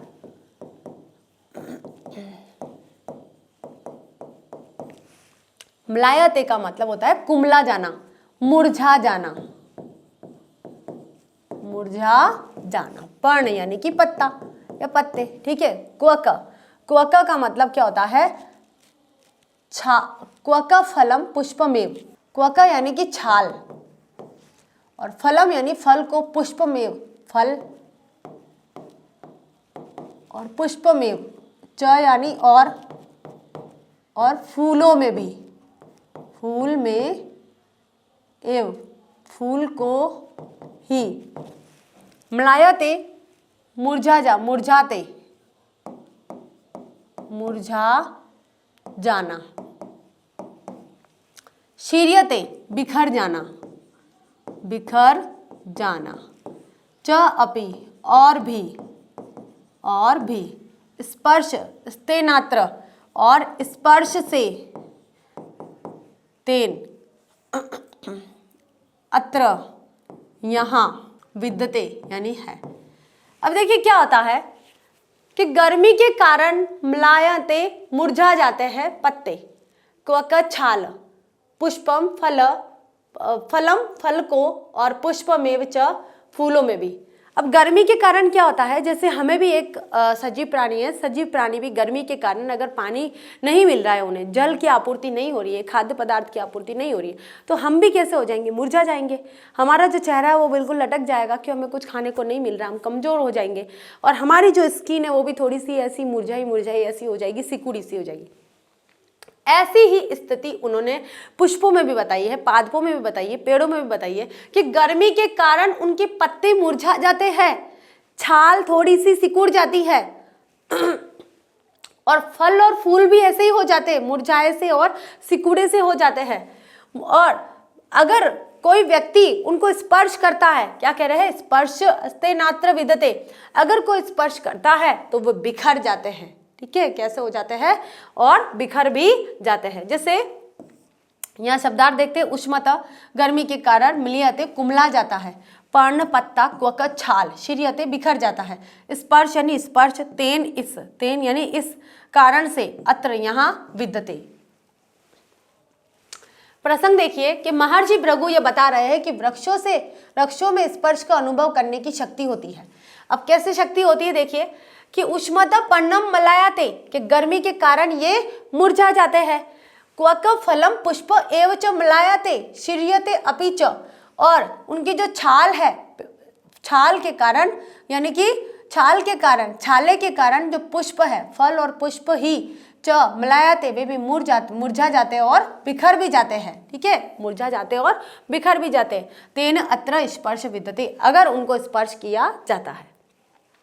कि महर्षि भृगु कहते हैं कि गर्मी के कारण वृक्षों के पत्ते मुरझा जाते हैं, छाल, फल और फूल भी कुम्हला जाते हैं और बिखर भी जाते हैं। इस कारण वृक्षों में स्पर्श होता है, क्योंकि बिना स्पर्श का अनुभव किए मुरझाना एवं सूखना संभव नहीं है।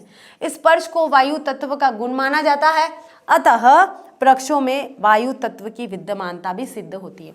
आकाश तत्व की विद्यमानता तो बता दी उन्होंने, अब यहाँ पर वायु तत्व की विद्यमानता बताइए। कि आकाश तो है, इसका मतलब वे आकाश तत्व की विद्यमानता, कि आकाश तत्व है, उनके अंदर 5 भौतिक तत्वों का रूप बता रहे हैं यहाँ पर। अब वायु तत्व में बता दिया कि उनको छूने से उनके अंदर हरकत होती है, गतिशीलता आ जाती है, और वे या तो मुरझा जाते हैं या फिर बिखर जाते हैं। इसका मतलब वायु तत्व भी उनके अंदर विद्यमान होता है, संचारित होता है। आगे चलते हैं बच्चों, हमारा श्लोक नंबर 10। वायव अग्नय शनिर घोषे फलम पुष्पम विशेर्यते। वायव्य अग्नय शनिर घोषे का मतलब होता है वायव्य यानी कि वायु, अग्नि यानी कि अग्नि, अशनि का मतलब क्या होता है, बिजली। अशनि का मतलब क्या होता है, अशनि यानी कि बिजली। ठीक है, बिजली। घोष यानी कि आवाज।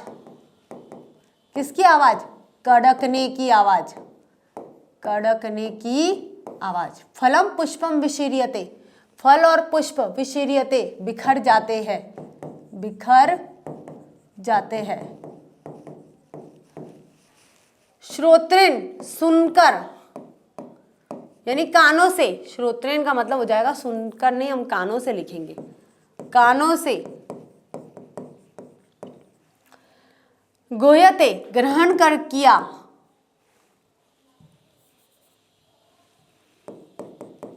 ग्रहण किया। शब्दस तस्मात् श्रवणन्ति, शब्द यानी शब्द, तस्मात् यानी कि इस कारण से, तस्मात् इस कारण से। श्रृणवन्ति का मतलब होता है सुनते हैं, सुनते हैं। कौन, पादपा, पादप, पेड़ पौधे। कि वायव अग्नि शनि, वायव अग्नि अशनिर घोषे, कि वायु अग्नि और अशनि निर्घोषे यानी कि वायु अग्नि और बिजली की कड़कने से विशीर्यते बिखर जाता है। श्रोत्रेन कर्णेंद्रियों के द्वारा ग्रहते ग्रहण किया जाता है। शब्द तस्मात् इस कारण से, श्रवणवन्ति सुनते हैं। अब देखिए क्या कह रहे हैं, क्या ऐसा पता चलता है कि उनके अंदर वायु और अग्नि तत्व भी विद्यमान है। अब वायु के साथ में अग्नि तत्व कैसे विद्यमान है, कि उन्होंने क्या कहा है कि वायव अग्नि अशनिर घोषे कि वायु, अग्नि और बिजली के कड़कने की आवाज को पादप महसूस करते हैं और अपनी कानों से सुनते हैं और सुनने के बाद में फलम पुष्पम विशीर्यते, और फल और पुष्प बिखर जाते हैं। अगर फूल खिला हुआ है और हवा का झोंका आया तो फूल बिखर जाएगा। पेड़ पे फल लगे हुए हैं, हवा का तेज झोंका आया, बहुत तेज आंधी चली तो जो फल है वो नीचे गिर जाएंगे, कि उनमें वायु का वेग आता है। इसी तरह से अगर अग्नि है, गर्म उष्मा आ रही है, गर्मी हो रही है, तो जो पुष्प है वो क्या होगा, थोड़ा सा मुरझा जाएगा, कुम्हला जाएगा, और जो फल है वो भी थोड़े से कुम्हला जाएंगे। क्यों कुम्हला जाएंगे? उनको पानी की आपूर्ति नहीं हो रही है, गर्मी हो रही है। ऐसे अगर बिजली चमक रही है तो बिजली चमकने से पेड़ पौधों के अंदर आवाज जाती है और इससे भी उनके पेड़ पौधों में पुष्प और फलों में बहुत अधिक फर्क पड़ता है। तो यही बात यहाँ पर बताई है कि कानों से ग्रहण करते हैं और उस शब्द के कारण वे सुनते हैं। ये इससे पता चलता है कि पादप जड़ नहीं है, वे भी चेतन अवस्था में है। अब करते हैं इसका प्रसंग कि महर्षि भृगु वृक्षों में श्रवण इंद्रियों की विद्यमानता बता रहे हैं कि वायव अग्नि शनिर घोषे वृक्षाणाम फलम पुष्प च विशीर्यते श्रोतेन शब्द ग्रह्यते तस्मात् पादपा श्रवणन्ति। कि महर्षि भृगु कहते हैं कि वायु, अग्नि और बिजली की कड़कत से फल और पुष्प बिखर जाते हैं, शब्द कान से ग्रहण किया जाता है, इसलिए वृक्ष सुनते हैं। यह सिद्ध होता है, यह तो सभी जानते हैं कि आकाश का गुण शब्द होता है, अतः इससे वृक्षों में आकाश तत्व की विद्यमानता भी सिद्ध होती है। आकाश तत्व और वायु तत्व और अग्नि तत्व की विद्यमानता को यहाँ पर बता दिया है। अब चलते बच्चों, हमारा अगला 11वां श्लोक है और ये भी कौन बोल रहे हैं? भृगु ऋषि ही बोल रहे हैं, भारद्वाज ऋषि की बातों का जवाब देते हुए। तो वल्ली वेष्टयते वृक्षम सर्वतच्छेव गच्छति न हय दृष्टेश्च मार्गो अस्ति तस्मात् पश्यन्ति पादपा। वल्ली का मतलब क्या होता है? लता। लता क्या होती है? बेल। बेल जानते हो? जैसे मनी प्लांट की बेल हो गई है, अमर बेल हो गई है, कई बेल है ना, ऐसे बेल जिनको बेल बोलते हैं। वेष्टयते, वेष्टय का मतलब होता है लपेट लेती है, लपेट लेती है। वृक्षों के बारे में बताया। अब यहाँ पर बेलों के बारे में बता रहे हैं कि पादप कैसे चेतन है। क्यों? देखिए, एक बेल आपने उगाई और वो उगते उगते अगर कोई पेड़ आ गया तो उसके गोल गोल ऐसे राउंड लगाएगी। और हम लोग तो नहीं लगा रहे हैं, वो जो राउंड लगा रही है वो हम लोग तो नहीं कर रहे, कोई हेल्प भी नहीं करते हम तो, वो अपने आप ही स्वतः ही। अब घरों में जरूर हेल्प करते होंगे, कोई लकड़ी लगा देते हैं और उसके अंदर वो बेल अपना ऐसा ऐसा घुमावदार बना लेती है अपने आप को। लेकिन आप जंगलों में जाकर देखिए, ऐसी वीरान जगह पर जाके देखिए जहाँ पर आपको पुष्प पादप दिखते हैं, पेड़ पौधे दिखते हैं, वहाँ पर किसी किसी पेड़ में घनघोर बेलें पाई जाती है और बहुत दूर तक पूरी उनकी शाखाओं तक लपटी हुई रहती है। तो ये तो स्वतः ही होती है, हम लोग तो नहीं करते क्योंकि हमने तो कोई ऐसी हेल्प करी नहीं। हमारे अंदर इतना दिमाग कहाँ है जितना ये जो प्राणी जगत है इनके अंदर होता है, ठीक है।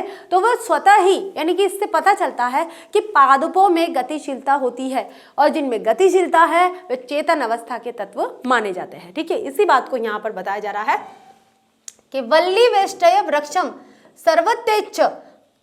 सर्वत्र का मतलब होता है चारों ओर,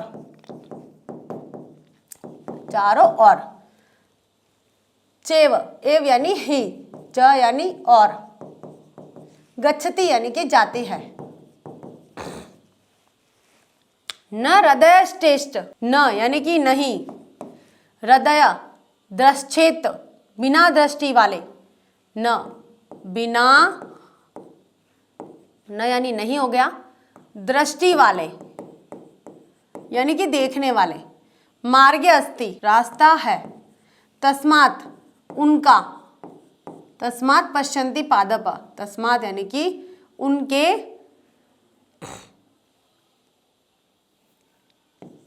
कारण देखते हैं, देखते हैं।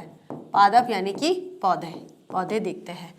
अब क्या कहा है कि वल्ली वेष्टयते वृक्षम सर्वतच्छतेव गच्छति, कि जो लता है, बेल है, वो लपेट लेती है, चारों ओर ही लपेट जाती है, अपने आप को पादपों के चारों ओर लपेट लेती है। न हृदयश्चेत मार्गो अस्ति, मतलब कि वे किसी रास्ते को नहीं देख रही है, वे देख नहीं पा रही है रास्ते को। तस्मात् पश्यन्ति पादपा, और हम कह रहे हैं कि वे देख नहीं सकती है, कि बिना देखे ही रास्ता देख लेती है, देखते हैं उनके पादप बिना देखे ही रास्ते को देख लेते हैं। ठीक है, यहाँ देखिए अब हम करते हैं इसका प्रसंग कि प्रस्तुत श्लोक में सिद्ध किया गया है कि वृक्षों में देखने की शक्ति होती है। हम कहते हैं कि देखने की शक्ति नहीं होती, बिना देखे वो अपना रास्ता कैसे बनाती है, कहाँ से पेड़ को ढूंढ लेती है जो बेल है वो, और कहाँ से अपने आप को उस पेड़ के और चारों तरफ लपेट लेती है। तो ये कैसे होता है, ये कैसे संभव है कि उनके अंदर आंखों की दृष्टि भी होती है, उनके अंदर देखने की शक्ति है। तो ये किन में होती है, ये चेतन पदार्थों में होती है, अचेतन पदार्थों में नहीं होती है, जड़ पदार्थों में नहीं होती है। इस बात को यहाँ पर साबित किया जा रहा है। तो वल्ली वृक्षम वेष्टये सर्वत्र गच्छति च अदृष्टे च मार्गा न अस्ति तस्माद सिद्ध्यति यद पादवा पश्यन्ति। ये महर्षि भृगु कह रहे हैं कि बेल वृक्ष को लपेट लेती है, चारों ओर फैल जाती है, अर्थात जिधर मार्ग मिल जाता है उधर से निकल जाती है, और बिना दृष्टि वाला कोई मार्ग नहीं होता है। इस कारण सिद्ध होता है कि वृक्ष देखते भी है। क्या आप बिना आंखों से किसी रास्ते को नहीं देख सकते हो? क्या पेड़ क्या महसूस करता है सूंघता? बेल क्या महसूस करती है पेड़ की सुगंध को? ऐसा है ना, केवल महसूस करके चली जाएगी? नहीं। इससे साबित होता है कि जो पदार्थ है, जो पादप है, वो देख सकते हैं, इसलिए अपने गंतव्य स्थान तक यानी कि पेड़ तक पहुंच जाते हैं और उसके चारों ओर लपेट जाते हैं और फैल जाती है पूरी अच्छी तरह से। ठीक है, तो ये साबित होता है कि उनमें देखने की शक्ति भी होती है, उनमें ये जो दृष्टि इंद्रिय है वो भी होती है, कर्ण इंद्रिय भी होती है, दृष्टि इंद्रिय भी होती है। ठीक है, आगे चलते हैं बच्चों, हमारा 12वां श्लोक कि पुण्य पुण्य स्थिता गंधे धूपेश्च विविधेरपि अरोगा पुष्पिता संति तस्मात् जिघ्रन्ति पादपा। अब देखिए, पुण्य का मतलब होता है अच्छा, पुण्य और अपुण्य, पुण्य और अपुण्य। अपुण्य क्या होता है? यहां पर हो गया अच्छा और यहां हो गया बुरा। स्थिता स्थित, गंधे सुगंध को, सुगंध, और धूप को, धूप भी क्या होती है? एक तरह की सुगंध होती है। विविध अनेक प्रकार की, अनेक प्रकार की भी। अरोगा रोग रहित, रोग रहित। पुष्पिता संति पुष्पित रहते हैं, फले फूले रहते हैं। पुष्पित को क्या बोलेंगे? फले फूले है। तस्मात् जिघ्रन्ति पादपा। इससे पता चलता है कि उनकी जो नाक है वह विद्यमान है, विद्यमान है।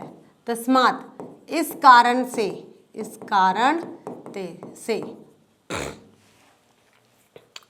अब देखिए क्या बताया है कि जो पेड़ पौधे होते हैं, है ना, अब वो जंगल में रहते हैं, जंगल के पेड़ पौधों के बारे में हम बात कर रहे हैं कि जो पेड़ पौधे होते हैं वो आपस में कितनी गंध सुगंध वगैरह ले लेते हैं ना।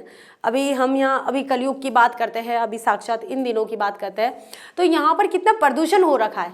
प्रदूषण में जैसे वायु प्रदूषण भी हो रखा है, ध्वनि प्रदूषण हो रखा है। सबसे ज्यादा जो वायु प्रदूषण है, जल प्रदूषण है, वो हो रखा है, भूमि प्रदूषण हो रखा है। और भूमि वायु और जल प्रदूषण के, और भूमि वायु और जल, इन तीनों से ही एक पादप का विकास होता है। और ये तीनों ही तत्व ऐसे मेन मुख्य विद्यमान रहते हैं जो पादप को विकसित करने में सहयोग करते हैं। तीनों तत्वों में मतलब भयंकरता आ रखी है कि वे ज्यादा प्रदूषित हो रखे हैं। फिर भी देखिए पादपों में सूंघने की इतनी शक्ति है और इतनी ताकत है, उनके अंदर इतनी सहनशीलता है कि वे मतलब कोई दुर्गंध भी आ रही है उसे दूर रख लेते हैं, और जो कोई धूप जैसी यानी कि धूप बत्ती होती है ना, वो जो सुगंधित होती है उसको खींच लेते हैं।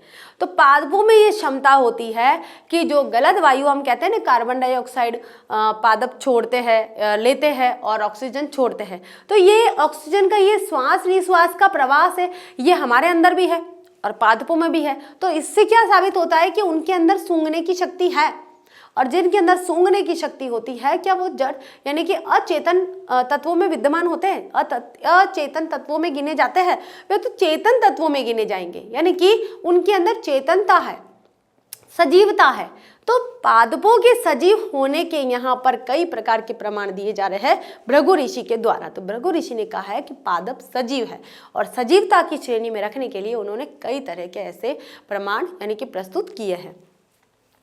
अब देखिए यहाँ हम करते हैं इसका प्रसंग कि प्रस्तुत श्लोक में वृक्षों का सूंघना अर्थात घ्राणेन्द्रिय, घ्राणेन्द्रिय क्या होती है, नासिका, जो नासिका है उसको घ्राणेन्द्रिय बोलते हैं, कि विद्यमानता को सिद्ध किया है। पहले देखिए उन्होंने कहा कि आकाश तत्व विद्यमान है, अग्नि तत्व विद्यमान है, वायु तत्व विद्यमान है, दृष्टि तत्व भी विद्यमान है, दृष्टि रूप में विद्यमान है। इसका मतलब है अपने गंतव्य स्थान पर पेड़ को ढूंढ लेती है और लताएं सारी की सारी उसके ऊपर लिपट जाती है और फैल जाती है।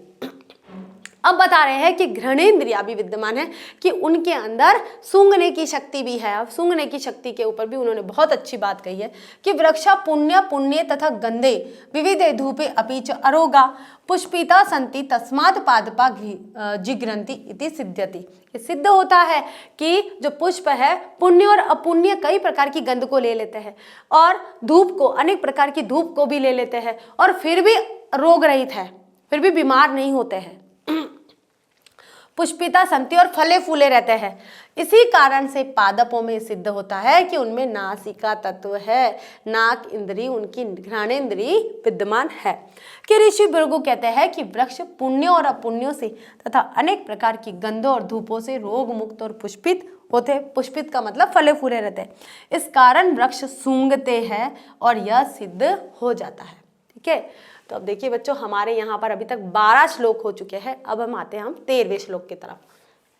अभी भी भृगु ऋषि ही बोल रहे हैं, ठीक है ना। कौन कह रहे हैं, ऋषि भृगु ही भारद्वाज ऋषि के प्रश्नों की उनकी शंका को दूर करने के लिए कई प्रमाण प्रस्तुत कर रहे हैं। और प्रमाणों को हम देख रहे हैं कि हमें कहाँ, देखिए बच्चों आप लोग कहेंगे बहुत बड़ा चैप्टर है कैसे याद होगा। आप अहो भाग्य समझे अपने कि हम महाभारत के उस तत्व को पढ़ रहे हैं जिन्हें शायद हमें पढ़ने का मौका कभी मिलता ही नहीं। हम ऐसे ही जाके लाइब्रेरी में या कहीं से भी ले नहीं सकते थे। इन पाठ्यक्रम में सिलेबस में आए हुए चैप्टर के अनुसार हम बहुत सारा ज्ञान ग्रहण कर रहे हैं। आप ये समझिए और इस समझ से आप उसको आत्मसात करिए। 13वां श्लोक हमारा आता है। देखिए नासिका भी पता चल गई, सिद्ध हो गई है कि उनके अंदर नासिका तत्व भी है, यानी कि वो सजीवता की श्रेणी में आते हैं। अब आते हैं यहाँ पर पादे। पादे सलील पादा पानांच व्याधिना चापी दर्शनात् व्याधि प्रतिक्रियत्वाच विदते रसनम द्रुमे। रसनम क्या हो गया यहाँ पर, रसना। और रसना किसे कहा जाता है, हमारी जीभ को कहा जाता है। किसको कहा जाता है, जीभ को। द्रुमे का मतलब क्या होता है, डाल। जो डालियां होती है वो क्या होती है, द्रुमे होती है। और पादे क्या होते हैं, पैर। किसी भी वृक्ष के पैर क्या होते हैं। अभी हमने वृक्ष बनाया, ठीक है, ये वृक्ष है, ऐसा ही वृक्ष होता है, मुझे ऐसा ही बनाना आता है। तो ये क्या है भाई, ये जो वृक्ष है उसका जो ये स्टेम है, ये जो तना है, ये किस पे टिका हुआ है, इन रूट्स पर टिका हुआ है। रूट्स यानी कि जड़ पर, ठीक है। तो जड़ क्या है, एक प्रकार की पादे हो गई, पैर हो गए। पैर किसे कहेंगे, पेड़ों का जड़ कहेंगे, ठीक है। तो पादे क्या है, यहाँ पर जड़ का काम कर रही है। सलील, सलील का मतलब क्या होता है, जल, जल जड़, ठीक है। पानांच पीती है, पानांच यानी कि पीती है। व्याधिना, व्याधिना यानी कि बीमारी। च अपि और भी। दर्शनात् देखी, दर्शनात् यानी कि देखने से, देखने से, ठीक है। पंचमी विभक्ति एक वचन आया है, देखिए, देखने से। व्याधि प्रतिक्रियत्वांच, व्याधि प्रतिक्रियत्वांच का मतलब होता है रोगों की प्रतिक्रिया होने के कारण। व्याधि यानी कि रोग, प्रतिक्रिया, रोग की प्रतिक्रिया, हरकत। त्वाच, त्वाच यानी कि होने के कारण, होने के कारण। विद्यते है, विद्यमान है। रसन द्रुमे यानी कि जीभ, जीभ से पता चलता है। अब देखिए पहले हम शब्दार्थ कर ले। पादे यानी जड़ों से, पैरों से। सलील पाना जल पीने से, व्याधि नाम रोगों के, चापी और भी। दर्शनार्थ दिखाई पड़ने से। व्याधि प्रतिक्रिया तत्व रोगों की प्रतिक्रिया होने के कारण, चिकित्सा होने के कारण। विद्यते विद्यमान है, विद्यते यानी है। रसनम यानी स्वाद लेने की सामर्थ्य। स्वाद किससे लिया जाता है, जीभ से लिया जाता है, ठीक है। अब देखिए अब यहाँ पर क्या बताया जा रहा है, जो भृगु ऋषि है वो ये कह रहे हैं कि पेड़ों में रसना यानी कि जीभ भी विद्यमान है और जीव की विद्यमानता कहाँ साबित होती है, कैसे साबित होती है, वो ये बता रहा है कि पादपों के पैरों में, पैर क्या है, जड़ें, अब जड़ें पानी के उसी भाग को, उन्हीं चीजों को लेती है जो वो अच्छी लगती है उन्हें। गंदा पानी तो लेगी नहीं, उसमें गंदगी भी आती है, सब कुछ आता है, लेकिन जो पादप है, पेड़ है, उनकी जो जड़ें है वो अच्छा अच्छा पानी, और पानी के अंदर जो भी तत्व होते हैं सही सही सार को ग्रहण कर लेती है और निस्वार जो थोते हैं उनको हटा देती है। उससे क्या साबित होता है, देखने से पता चलता है कि जो पादप है वो रोग रहित होते हैं, व्याधि रहित होते हैं। अगर हम उनमें कोई बीमारी आ जाती है तो हम क्या करते हैं, बीमारी के इलाज के लिए जो भी हम दवाई डालते हैं तो जड़ों में डालते हैं, ताकि वो जड़ों से उन चीज़ों को लेकर और अपने पूरे रूप को सही कर सकती है। तो वो यहाँ पर बताया है कि उनके जो स्वादेंद्रिया है, उनकी जो रसना है, जीभ है, वो भी विद्यमान है। इसका मतलब वो चेतन अवस्था में साबित होती है। कि प्रस्तुत श्लोक में महर्षि भृगु द्वारा वृक्षों में रसेंद्र इंद्रिय की होना सिद्ध किया गया है।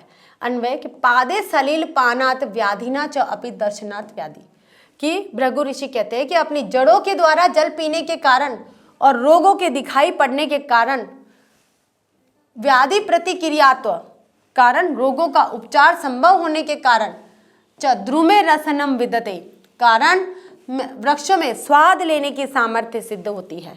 कि रोग हो गया है, पानी पी लिया है, गंदा पानी पिया है, रोग हो गया है, और वो रोग दिखाई भी देता है उनमें। पेड़ पौधे कभी कभी पत्तियों के अंदर ऐसी गलत पत्तियां, मतलब रोग हो जाते हैं, हम समझ जाते हैं कि ये जो फसल है ये नष्ट होने वाली है क्योंकि इसमें रोग आ गया है, कीड़ा लग गया है, वैसा हो गया।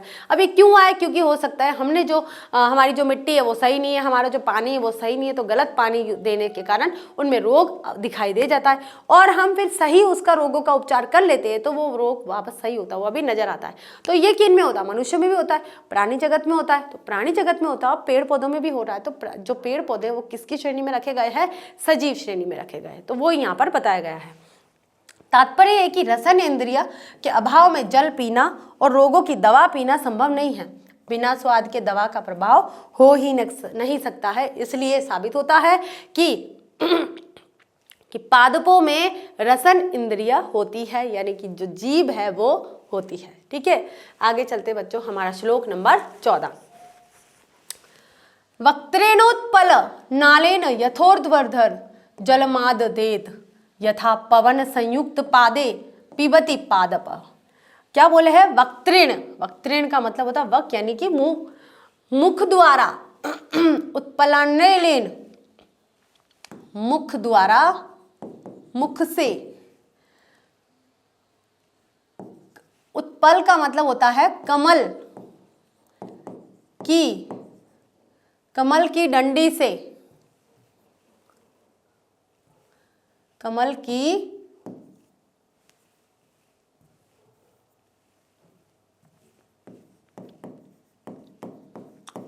की डंडी से, यथोवर्धनम, यथो ऊर्ध्वनम का यानी कि जैसे, यथा यानी कि जैसे, ऊर्ध्वर ऊपर की ओर, ऊपर की ओर, जलमातदेव आददेव, जल में आददेत, आददेत का मतलब होता है ग्रहण करना, ग्रहण करता है, तथा वैसे पवन संयुक्त हवा के साथ,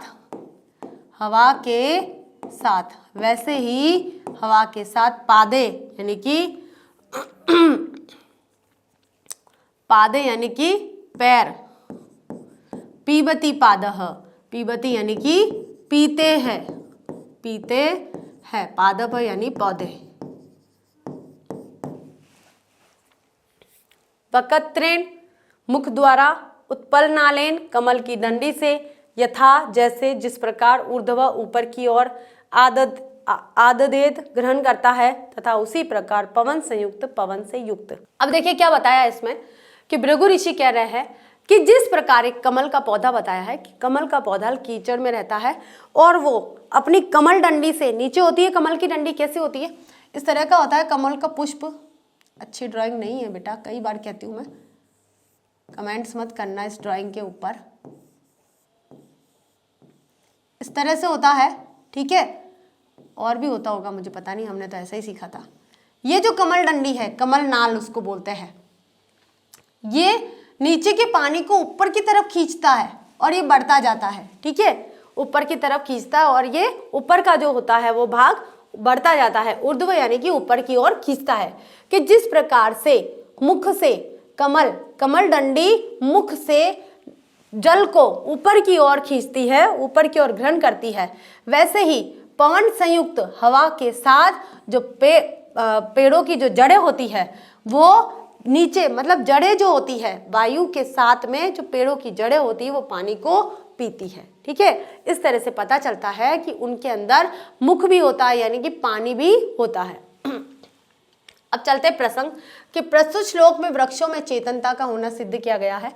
यथा उत्पल नालेन वृकेन जलम ऊर्ध्वम आदतेन तथा पवन संयुक्त पादप पादे जलम पीबती। महर्षि भृगु कहते हैं कि जैसे कमल डंठल के द्वारा ऊपर की ओर जल ग्रहण करता है अर्थात खींचता है, उसी प्रकार वृक्ष वायु से युक्त होकर अपनी जड़ों से पानी पीता है। ये साबित हो चुका है। अब चलते बच्चों हमारा अगला श्लोक 15। सुखद खयोश्च सुख दुख योश्च, सुख दुख, सुख और दुख योश्च यानी कि सुख और च यानी और, सुख और दुख को ग्रहण अनुभव करने वाला, ग्रहणाच्छिन्नस्य अनुभव करने के कारण, अनुभव करने के कारण, च और विहोरणात्, विहोरणात् का मतलब क्या हो गया है, पुनः उगने के कारण। ठीक है, पुनः उगने के कारण जीव में या जीव को पश्यामि देखता हूँ, वृक्षाणाम अचैतन्य, वृक्षाणाम वृक्षों में अचैतन्य यानी चेतनता को न विद्यते नहीं है,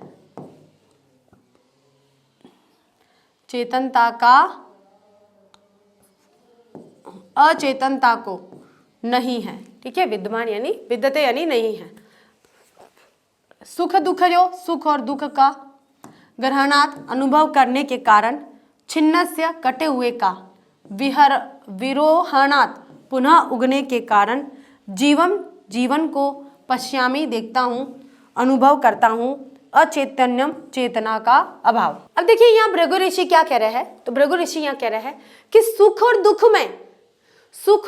दुख का अनुभव करते हैं। कौन करते हैं यहाँ पर? वृक्ष। कि जैसे प्राणी जगत सुख और दुख का अनुभव करते हैं, वैसे वृक्ष भी सुख और दुख का अनुभव करते हैं। ग्रहणाच्छिन्नस्य च विहोरणात्, यानी कि जब वे कट जाते हैं, ग्रहणाच्छिन्नस्य, छिन्नस्य का मतलब होता है कटे हुए को। ठीक है, कि ग्रहणाच्छिन्नस्य अनुभव करने के कारण, सुख और दुख को ग्रहण अनुभव करने के कारण, छिन्नस्य च विरोहणात् यानी कि जो कटा हुआ भाग है वो पुनः उगने के कारण, कटा हुआ जो भाग है फिर से उग जाता है। हम क्या करते हैं, एक पेड़ को काट दिया, ये एक बहुत बड़ा पेड़ था, इसको हमने यहाँ से काट दिया, अब ये जो यहाँ का पेड़ है वो छोटे छोटे पौधों के रूप में फिर उग जाएगा, फिर उगेगा और फिर एक बड़े पौधे का निर्माण करेगा। तो वो क्या बोल रहे हैं, भृगु ऋषि कह रहे हैं कि मैं सुख और दुख का, ये जो पादप है ये सुख और दुख को अनुभव करते हैं, और अनुभव करने के कारण जब ये छिन्न यानी कि काट दिए जाते हैं तो फिर से नए पौधे का उद्भव हो जाता है, वो नया पौधा उत्पन्न हो जाता है। जीवम पश्यामि, मैं इनमें जीव को देखता हूँ, यानी कि सजीवता को देखता हूँ। वृक्षाणाम अचेतन न विद्यते, कि वृक्षों में चेतनता का भाव नहीं है, उनमें चेतनता है, अचेतनता नहीं है। अब देखते प्रसंग कि प्रस्तुत श्लोक में वृक्षों में चेतनता की विद्यमानता को सिद्ध किया गया है। वृक्षाणाम दुख सुखयो ग्रहणात् छिन्नस्य विहोरणात् च अहम वृक्षाणाम जीवम पश्यामि तेषाम अचैतन्यम न विद्यते। कि महर्षि भृगु कहते हैं कि सुख और दुख का अनुभव करने के कारण तथा कटे हुए वृक्ष के पुनः उगने के कारण मैं वृक्षों में जीवन देखता हूँ, उनमें चेतना का अभाव नहीं देखता हूँ। ठीक है, अब तक हमारे 15 श्लोक हो चुके हैं, अब मुश्किल से 3 श्लोक और बचे हैं, 16, 17 और 18। उसके बाद क्वेश्चन आंसर की तरफ, उसमें सूक्तियां हैं और पाठ का सारांश है, ठीक है, ज्यादा कुछ नहीं है। तेन तज्जलमादम जरयत्तमग्नि मारुतो आहार परिणामाच्च स्नेहो वृद्धिश्च जायते। तेन यानी कि उनके तज्जल माद्दत का मतलब क्या होता है? तज्जलम यानी कि उनके जल में आदतम यानी कि ग्रहण किया जाता है। जरयत अग्नि, जरयत यानी कि पचाता है। अग्नि यानी कि अग्नि मारुतो, अग्नि यानी कि आग, मारुत यानी हवा, ठीक है। आहार परिणामाच्च, आहार परिणय भोजन पच जाने, आहार यानी कि भोजन, परिणामायच माच्च यानी कि भोजन पच जाने के कारण स्नेहो यानी कि स्नेह यानी कि प्रेम भी होता है, प्रेम यानी कि लगाव यानी कि यहाँ पर चिपकने का अर्थ बताया गया है, चिपकना। वृद्धिश्च और वृद्धि, जायते हो जाती है कि तेन यानी उसके वृक्ष के द्वारा आदतम ग्रहण किया जाता है, तथा वह जल जरयति पचाता है, अग्नि मारुतो अग्नि और वायु को आहार परिमाण भोजन पच जाने के कारण स्नेह चिकनापन, स्निग्धता मतलब चिकनापन, वृद्धि यानी बढ़ना, बढ़ावा। प्रसंग देखिए यहाँ पर, यहीं पर प्रसंग दे दिया गया है कि प्रस्तुत श्लोक में वृक्षों में चेतनता का होना सिद्ध किया गया है कि वृक्षों में कैसे चेतनता है। यहाँ पर देखिए वृक्षों में कैसे चेतनता है कि तेन उनके तज्जलमादम, वे क्या करते हैं, जो पेड़ पौधे हैं वो जल को ग्रहण करते हैं और जल को ग्रहण करने के बाद में अग्नि और हवा के द्वारा वे अपने जल को पचाते हैं। जल एक प्रकार का खाद्य पदार्थ हो गया है, वो भोजन का निर्माण करते हैं। सूर्य के प्रकाश से प्रकाश संश्लेषण होता है और उससे वे भोजन बनाते हैं और भोजन और पानी के द्वारा वे जल को पचाते हैं, भोजन को पचाते हैं। और वे आग और हवा दोनों के माध्यम से भोजन का पाचन क्रिया उनका चलता रहता है। आहार परिणामायाच, और भोजन पच जाने के कारण उनके अंदर एक स्नेहो यानी कि एक स्निग्धता आ जाती है, एक चिकनापन आ जाता है। क्या आ जाता है? चिकनापन। अगर पानी नहीं है तो क्या होगा? सूख जाएगा। अगर पानी डालते रहेंगे, आप कभी भी उसकी छाल को उतार के देखिएगा, आपको एक चिकनापन लगेगा। तो वो चिकनापन क्या होता है? पानी की उपस्थिति को बताता है और ये बताता है कि पानी उसकी एक एक तिनके में चला गया है। तो वो क्या हो गया? भोजन का पच जाना। वृद्धिश्च जायते, और पौधे की वृद्धि इस तरह से चिकनेपन के कारण उसकी वृद्धि हो जाती है। तो उससे क्या साबित होता है कि ये जो पादप है, ये जो वृक्ष है, ये जो पेड़ पौधे, वो कैसे होते हैं? सजीव होते हैं। ठीक है, आगे देखिए बच्चों, इसका अन्वय करते कि तेन तत जलम आदत अग्नि मारुतो जरयति आहार परिणामात च स्नेह वृद्धिश्च जायते। कि महर्षि भृगु कहते हैं कि उस वृक्ष के द्वारा जल ग्रहण किया जाता है और वह अग्नि और हवा को पचाता है। भोजन के पच जाने के कारण उसमें स्नेह उत्पन्न होता है। स्नेह कौन सा? चिकनापन। यहाँ पर आप स्नेह चिकनेपन की बात करेंगे और उसकी वृद्धि होती है। तात्पर्य यह है कि वृक्षों में चेतनता होती है क्योंकि जीवों में वृद्धि प्राप्त करना चेतनता का द्योतक होता है। चेतना का द्योतक होता है कि वृद्धि कर रहा है, पादप वृद्धि कर रहा है। क्या पेड़ पौधे वृद्धि कर रहे हैं? पहाड़ वृद्धि करता है क्या? टेबल वृद्धि करती है क्या? आप जो नॉन लिविंग थिंग्स है, जितनी भी निर्जीव वस्तु है, उनको देखिए वृद्धि करती है क्या? लेकिन पादप वृद्धि कर रहे हैं, इसका मतलब वे कैसे है? चेतन है, इसका मतलब सजीव है। तो पादप कैसे होते हैं? सजीव होते हैं। जो साइंस के स्टूडेंट है उनको तो अच्छे से पता है कि पादप सजीव होते हैं। आगे देखिए श्लोक नंबर 17। एतेषां सर्ववृक्षाणां छेदनम नेव कारयेत् चतुर्मासे विशेषण विना यज्ञादि कारण। सर्ववृक्षाणां, सभी वृक्षों की छेदनम कटाई न ही, एव यानी ही, कारयेत, कारयेत यानी करना चाहिए, करना चाहिए। चतुर्मासे, चतुर्मासे यानी कि वर्षा के 4 महीने, वर्षा के 4 माह। ठीक है, विशेषण, विशेष रूप से, विशेष रूप से बिना, बिना, बिना का मतलब बिना, यज्ञ आदि कारण, यज्ञ आदि किसी पवित्र उद्देश्य के बिना, यज्ञ आदि, यज्ञ आदि किसी विशेष कारण के बिना।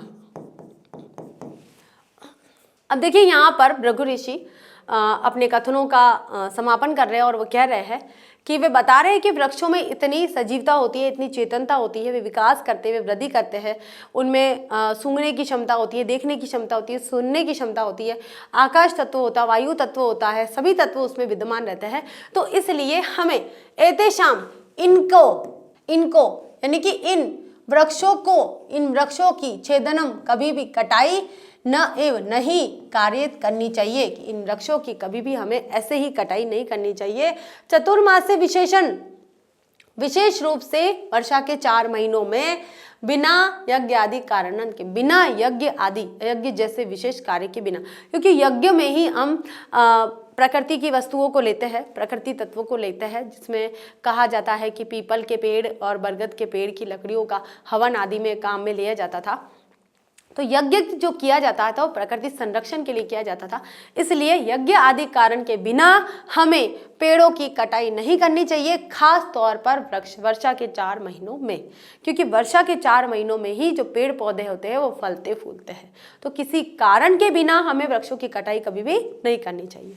अब देखते हैं हम इसका प्रसंग कि प्रस्तुत श्लोक में बिना किसी कारण विशेष प्रयोजन के वृक्षों को कौन काटने का परामर्श दिया गया है, कि वृक्षों को काटने का परामर्श नहीं होना चाहिए।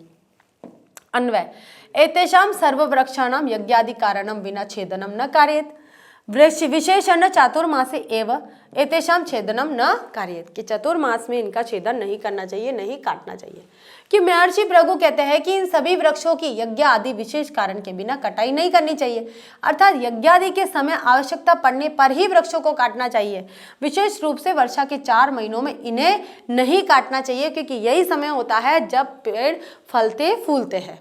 आगे चलते हैं बच्चों, हमारा लास्ट श्लोक है, ये इस पाठ का लास्ट श्लोक है। उसमें देखिए क्या कहा गया, और ये भी भृगु ऋषि ने ही कहा है। एके नापी का मतलब होता है एक भी सुवृक्षेन, सुंदर वृक्ष के द्वारा, सुंदर वृक्ष से, पुष्पितेन का मतलब क्या होता है, फूलों से युक्त, सुगंधीना, सुंदर महक या गंध वाले, वासितम, सुगंधित हो जाता है, महक जाता है, हम लिख लेंगे इसको महक जाता है,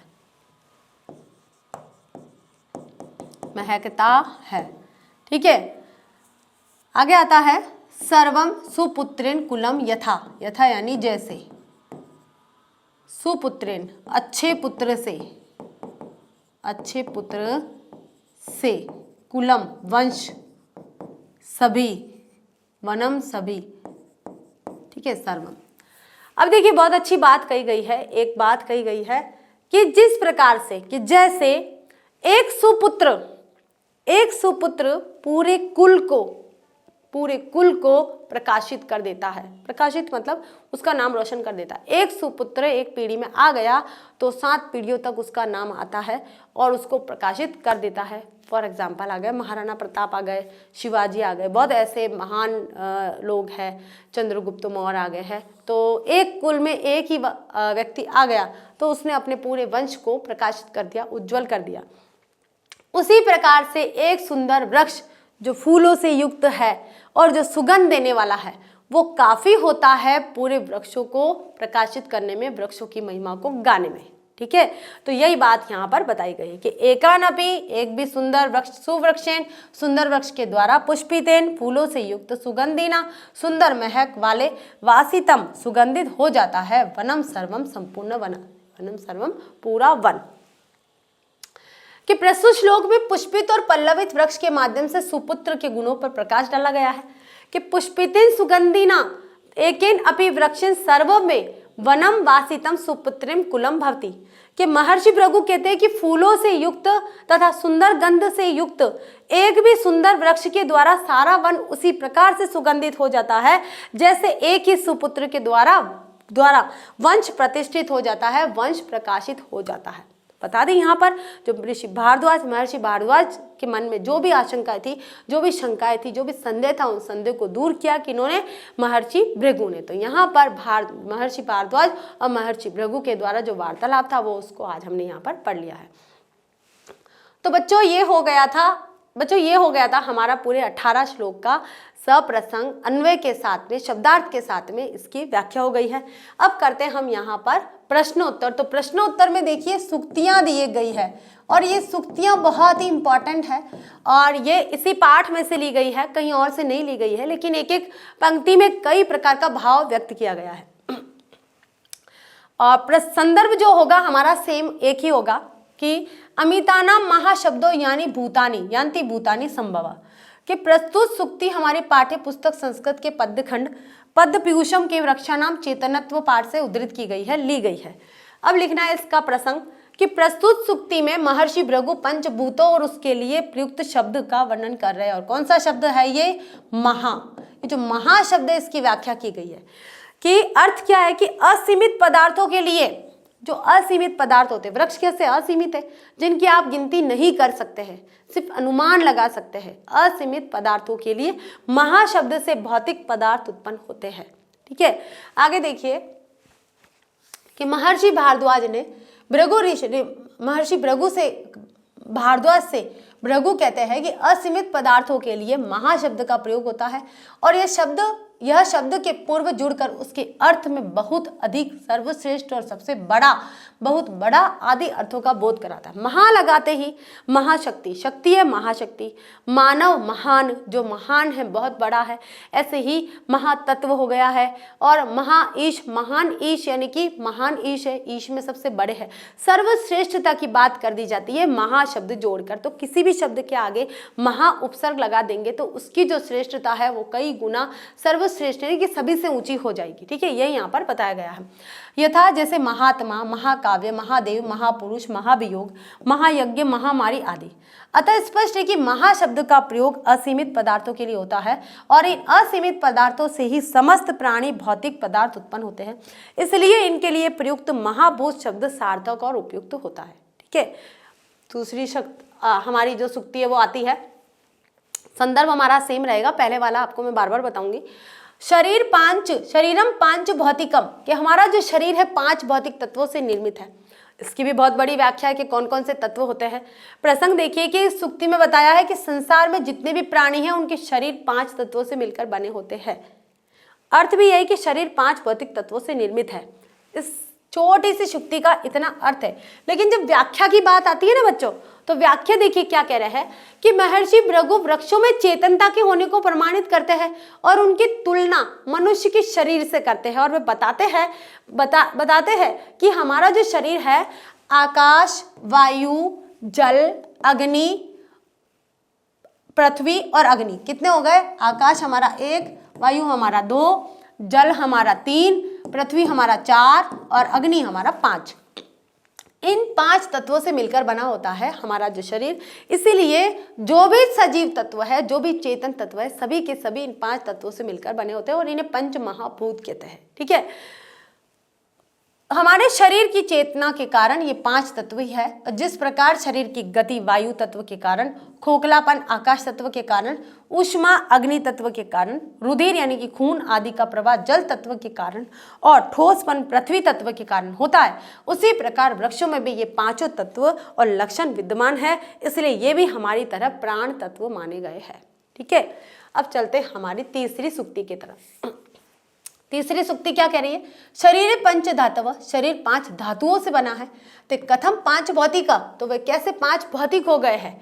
तो क्या कह रहे हैं कि प्रसंग है, प्रस्तुत सूक्ति में वृक्षों में 5 धातुओं अर्थात 5 महाभूतों की विद्यमानता में संदेह व्यक्त किया गया है। और ये किसने कहा था? यहाँ पर भारद्वाज जी ने। किसने कहा था? भारद्वाज जी ने, ऋषि भारद्वाज जी ने कहा था कि शरीर में 5 धातु है अर्थात 5 महाभूत तत्व कैसे है।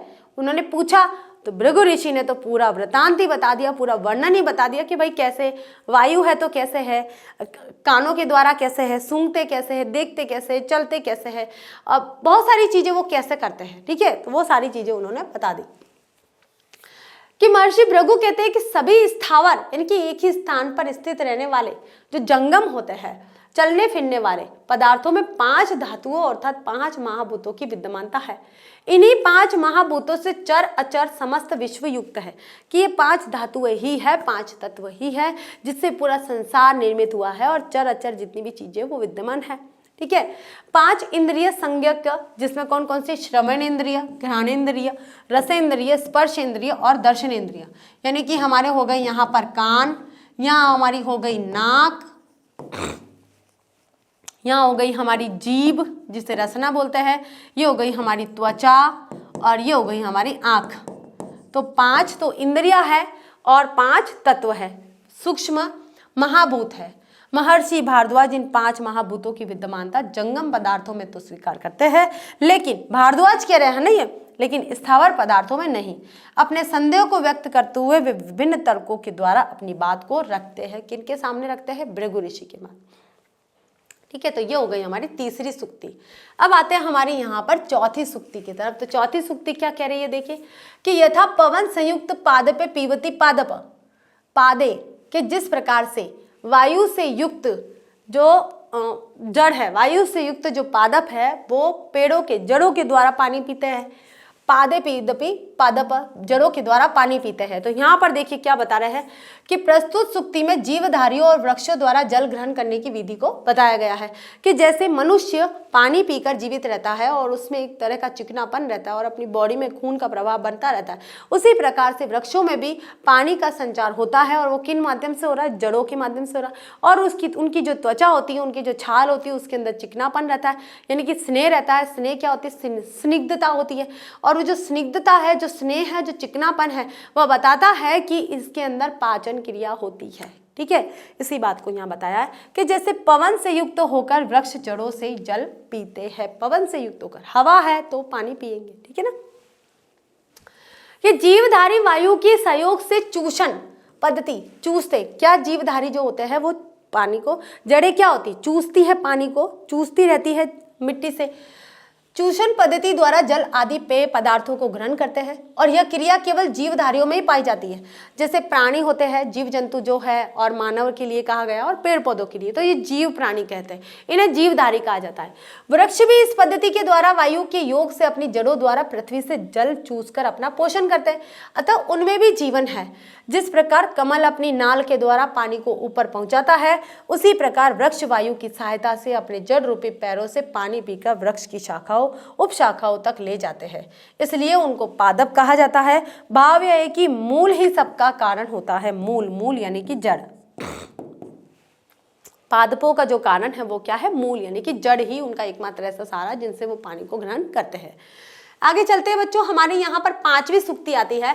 एतेषां सर्व वृक्षाणाम छेदनम नेव कार्येत, के इसलिए सभी वृक्षों को बिना कारण के काटना नहीं चाहिए।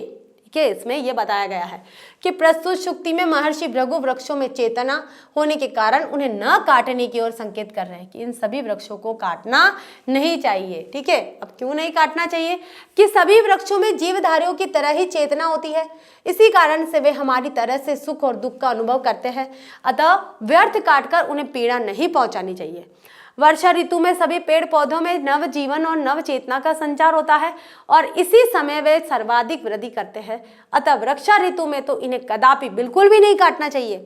ठीक है, वर्तमान समय में पर्यावरण का संतुलन बिगड़ रहा है, इसलिए इनकी रक्षा करना तो और भी आवश्यक हो जाता है। ये हो गई हमारी 5 सूक्तियां।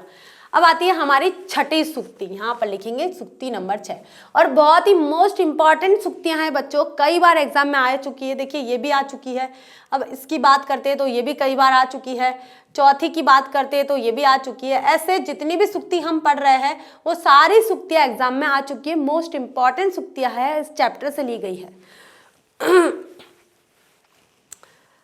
कि वासितम विवनम सर्वम सुपुत्रेण कुलम यथा। ठीक है, सुपुत्रेण कुलम यथा, ये 2 बार आ गया है, इसको काट दीजिए, कोई बात नहीं। यहां तक हमारी सूक्ति है। तो इस सूक्ति में सुपुत्र के महत्व को बताया है, किसके बारे में, किससे रिलेटेड करके, पौधों से रिलेटेड करके, पेड़ों से। ऐसा कहा गया है कि जिस प्रकार से एक सुपुत्र पूरे कुल को प्रकाशित करता है, उसी प्रकार से अगर पूरे वन में फूलों से आच्छादित, फूलों से ढका हुआ कोई पेड़ है और वो सुगंध है, तो उसकी सुगंध पूरे वन को, पूरे जंगल को सुगंधित कर देती है और पूरे जंगल को, पूरे वन को वो प्रकाशित कर देती है। वो यही बात बताई गई है। तो एक ही पुष्पित एवं गंध वाले वृक्ष से पूरा वन सुवासित हो जाता है, जिस प्रकार एक योग्य पुत्र से कुल का यश बढ़ जाता है। अब इसकी व्याख्या देखते हैं। तो अर्थ था कि जब किसी वन में सुगंधित पुष्पों वाला एक वृक्ष भली प्रकार से सुगंधित हो उठता है, तो उसकी सुगंध से सारा वन महकने लगता है। ठीक उसी प्रकार एक सुपुत्र अपने संपूर्ण कुल को अपने सुकर्मों के, यहाँ पर आ जाएगा सुकर्मों से, अपने सुकर्मों की सुगंध से महका देता है। तात्पर्य है कि पुत्र के सत्कर्मों से उसके संपूर्ण कुल की यश कीर्ति चारों ओर फैल जाती है, वैसे ही उसके नाम से उसके कुल का नाम जाना जाने लगता है। और यहाँ पर सुपुत्र की तुलना की गई है सुवृक्ष से, एक अच्छे वृक्ष से। अच्छा वृक्ष कौन सा है? फूलों से ढका हुआ है, फलों से ढका हुआ है और उसकी जो सुगंध है पूरे वन में फैली हुई है, पूरे जंगल में फैली हुई है। बताया गया है कि दोनों को अपने अपने कुल यानी कि समूह के लिए महत्व है। भाव यह है कि एक भी अच्छा गुण व्यक्ति के विकास में सहायक होता है, पूरे व्यक्ति समूह के विकास में सहायक होता है। ठीक है, ये थी हमारी छठी सूक्ति।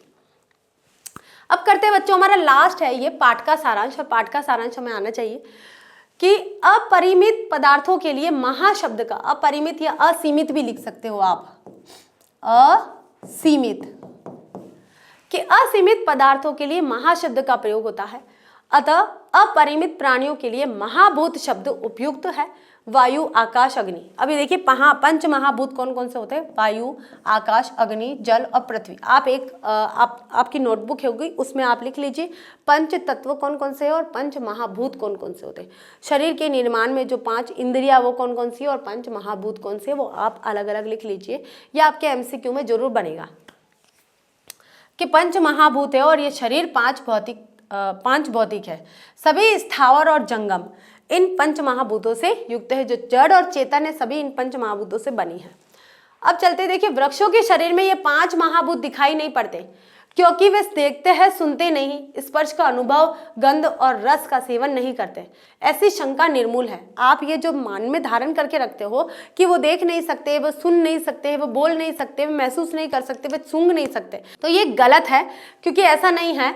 वृक्ष यद्यपि ठोस होते हैं, फिर भी फूलों और फलों की उत्पत्ति होने के कारण इनमें आकाश तत्व की विद्यमानता मानी गई है, क्योंकि वृद्धि कर रहे हैं तो वायु और आकाश तत्व है, इसलिए वृद्धि कर रहे हैं। गर्मी से उनके पत्ते, फल और फूल कुम्हला जाते हैं और अतः उनमें स्पर्श गुण भी विद्यमान है, इसलिए उनमें वायु तत्व का होना माना गया है। आगे देखिए कि वायु, अग्नि और बिजली की कड़क से वृक्षों के फल और फूल बिखर जाते हैं, अतः वृक्ष शब्द सुनते हैं, क्योंकि कड़कड़ाहट की आवाज आ गई, इसका मतलब बिखर जाते हैं और जो फल होते हैं वो भी गिर जाते हैं। ठीक है, तो इससे मतलब वो सुनते हैं, इसका मतलब उनके अंदर कर्णेंद्रिया भी है, यानी कि श्रवणेंद्रिया भी है उनकी, और ये घ्राणेंद्रिया भी है उनकी, और उनकी स्पर्शेंद्रिया भी है। और देखिए क्या क्या है, यह सिद्ध होता है, बेलें वृक्ष को लपेट लेती है और चारों ओर फैल जाती है, अतः इससे सिद्ध होता है कि वृक्ष देखते भी है, इसलिए उनकी अक्षेंद्रिया भी है, देखने की इंद्रिय भी है। अनेक प्रकार की गंधों और धूपों से वृक्ष निरोग रहते हैं और पुष्पित हो जाते हैं, अतः निश्चित होता है कि गंध को ग्रहण करने की शक्ति विद्यमान होती है, घ्राणेंद्रिया भी है उनकी। ठीक है, अपनी जड़ों से जल पीने और रोगों को दूर करने की क्षमता से वृक्षों को लपेट लेती है, चारों ओर फैल जाती है, अतः इससे सिद्ध होता है कि वृक्ष देखते भी है। अनेक प्रकार की गंधों से, ये दोबारा आ गया, निरोग रहते हैं, पुष्पित हो जाते हैं, अतः उनमें गंध को ग्रहण करने की शक्ति विद्यमान होती है। अपनी जड़ों से जल पीने और रोगों को दूर करने की क्षमता होने से वृक्षों में आस्वादन की सामर्थ्य होती है, रस लेने की सामर्थ्य होती है, यानी कि रसेंद्रिय भी है। सुख और दुख का अनुभव करने काटे जाने पर पुनः अंकुरित हो जाते हैं। इसलिए इस कारण से वृक्षों में जीव होता है यानी कि फिर से उग जाते हैं, है ना। प्राणियों में भी कई प्रकार से फिर से जीवन होता है। भोजन पचाने के कारण वृक्षों की वृद्धि देखी जाती है। वृक्षों के सचेतन होने के कारण यज्ञ आदि विशेष कारणों के बिना उन्हें नहीं काटना चाहिए और विशेष रूप से पुष्पित और सुगंधित एक वृक्ष से संपूर्ण वन महक उठता है। तो देखिए बच्चों, ये आज का हमारा वृक्षाणाम चेतनत्व जो पाठ है महाभारत से लिया गया है और महर्षि भारद्वाज और महर्षि भृगु के बीच का जो वार्तालाप है उसको बताया है। महर्षि भारद्वाज के मन में कई प्रकार की शंकाएं होती है कि जो भृगु ऋषि कह रहे हैं कि वनों में या वृक्षों में चेतनता होती है, तो वो शंका है उनके मन में। उन शंका को महर्षि भृगु ऋषि ने बहुत ही अच्छे ढंग से, बहुत ही विस्तारित रूप से उन्हें बताने का प्रयास करा है और हमने भी जान लिया है कि वृक्षों में जो चेतनता होती है वो किस किस प्रकार से होती है। तो आज हम ये सारी चीज़ें जान चुके हैं। हमने सुक्तियों का भी यहाँ पर सप्रसंग व्याख्या कर ली है, अर्थ भी कर लिया है, अन्वय के साथ में, संदर्भ के साथ में इस चैप्टर को पूरा करा है, पाठ का सारांश भी कर लिया है। तो आज की क्लास बच्चों यहाँ पर वन शॉट के रूप में कंप्लीट होती है। पूरा चैप्टर आज कंप्लीट हुआ है। नेक्स्ट क्लास में थर्ड चैप्टर लेकर फिर से हाजिर होते हैं। तब तक के लिए थैंक यू।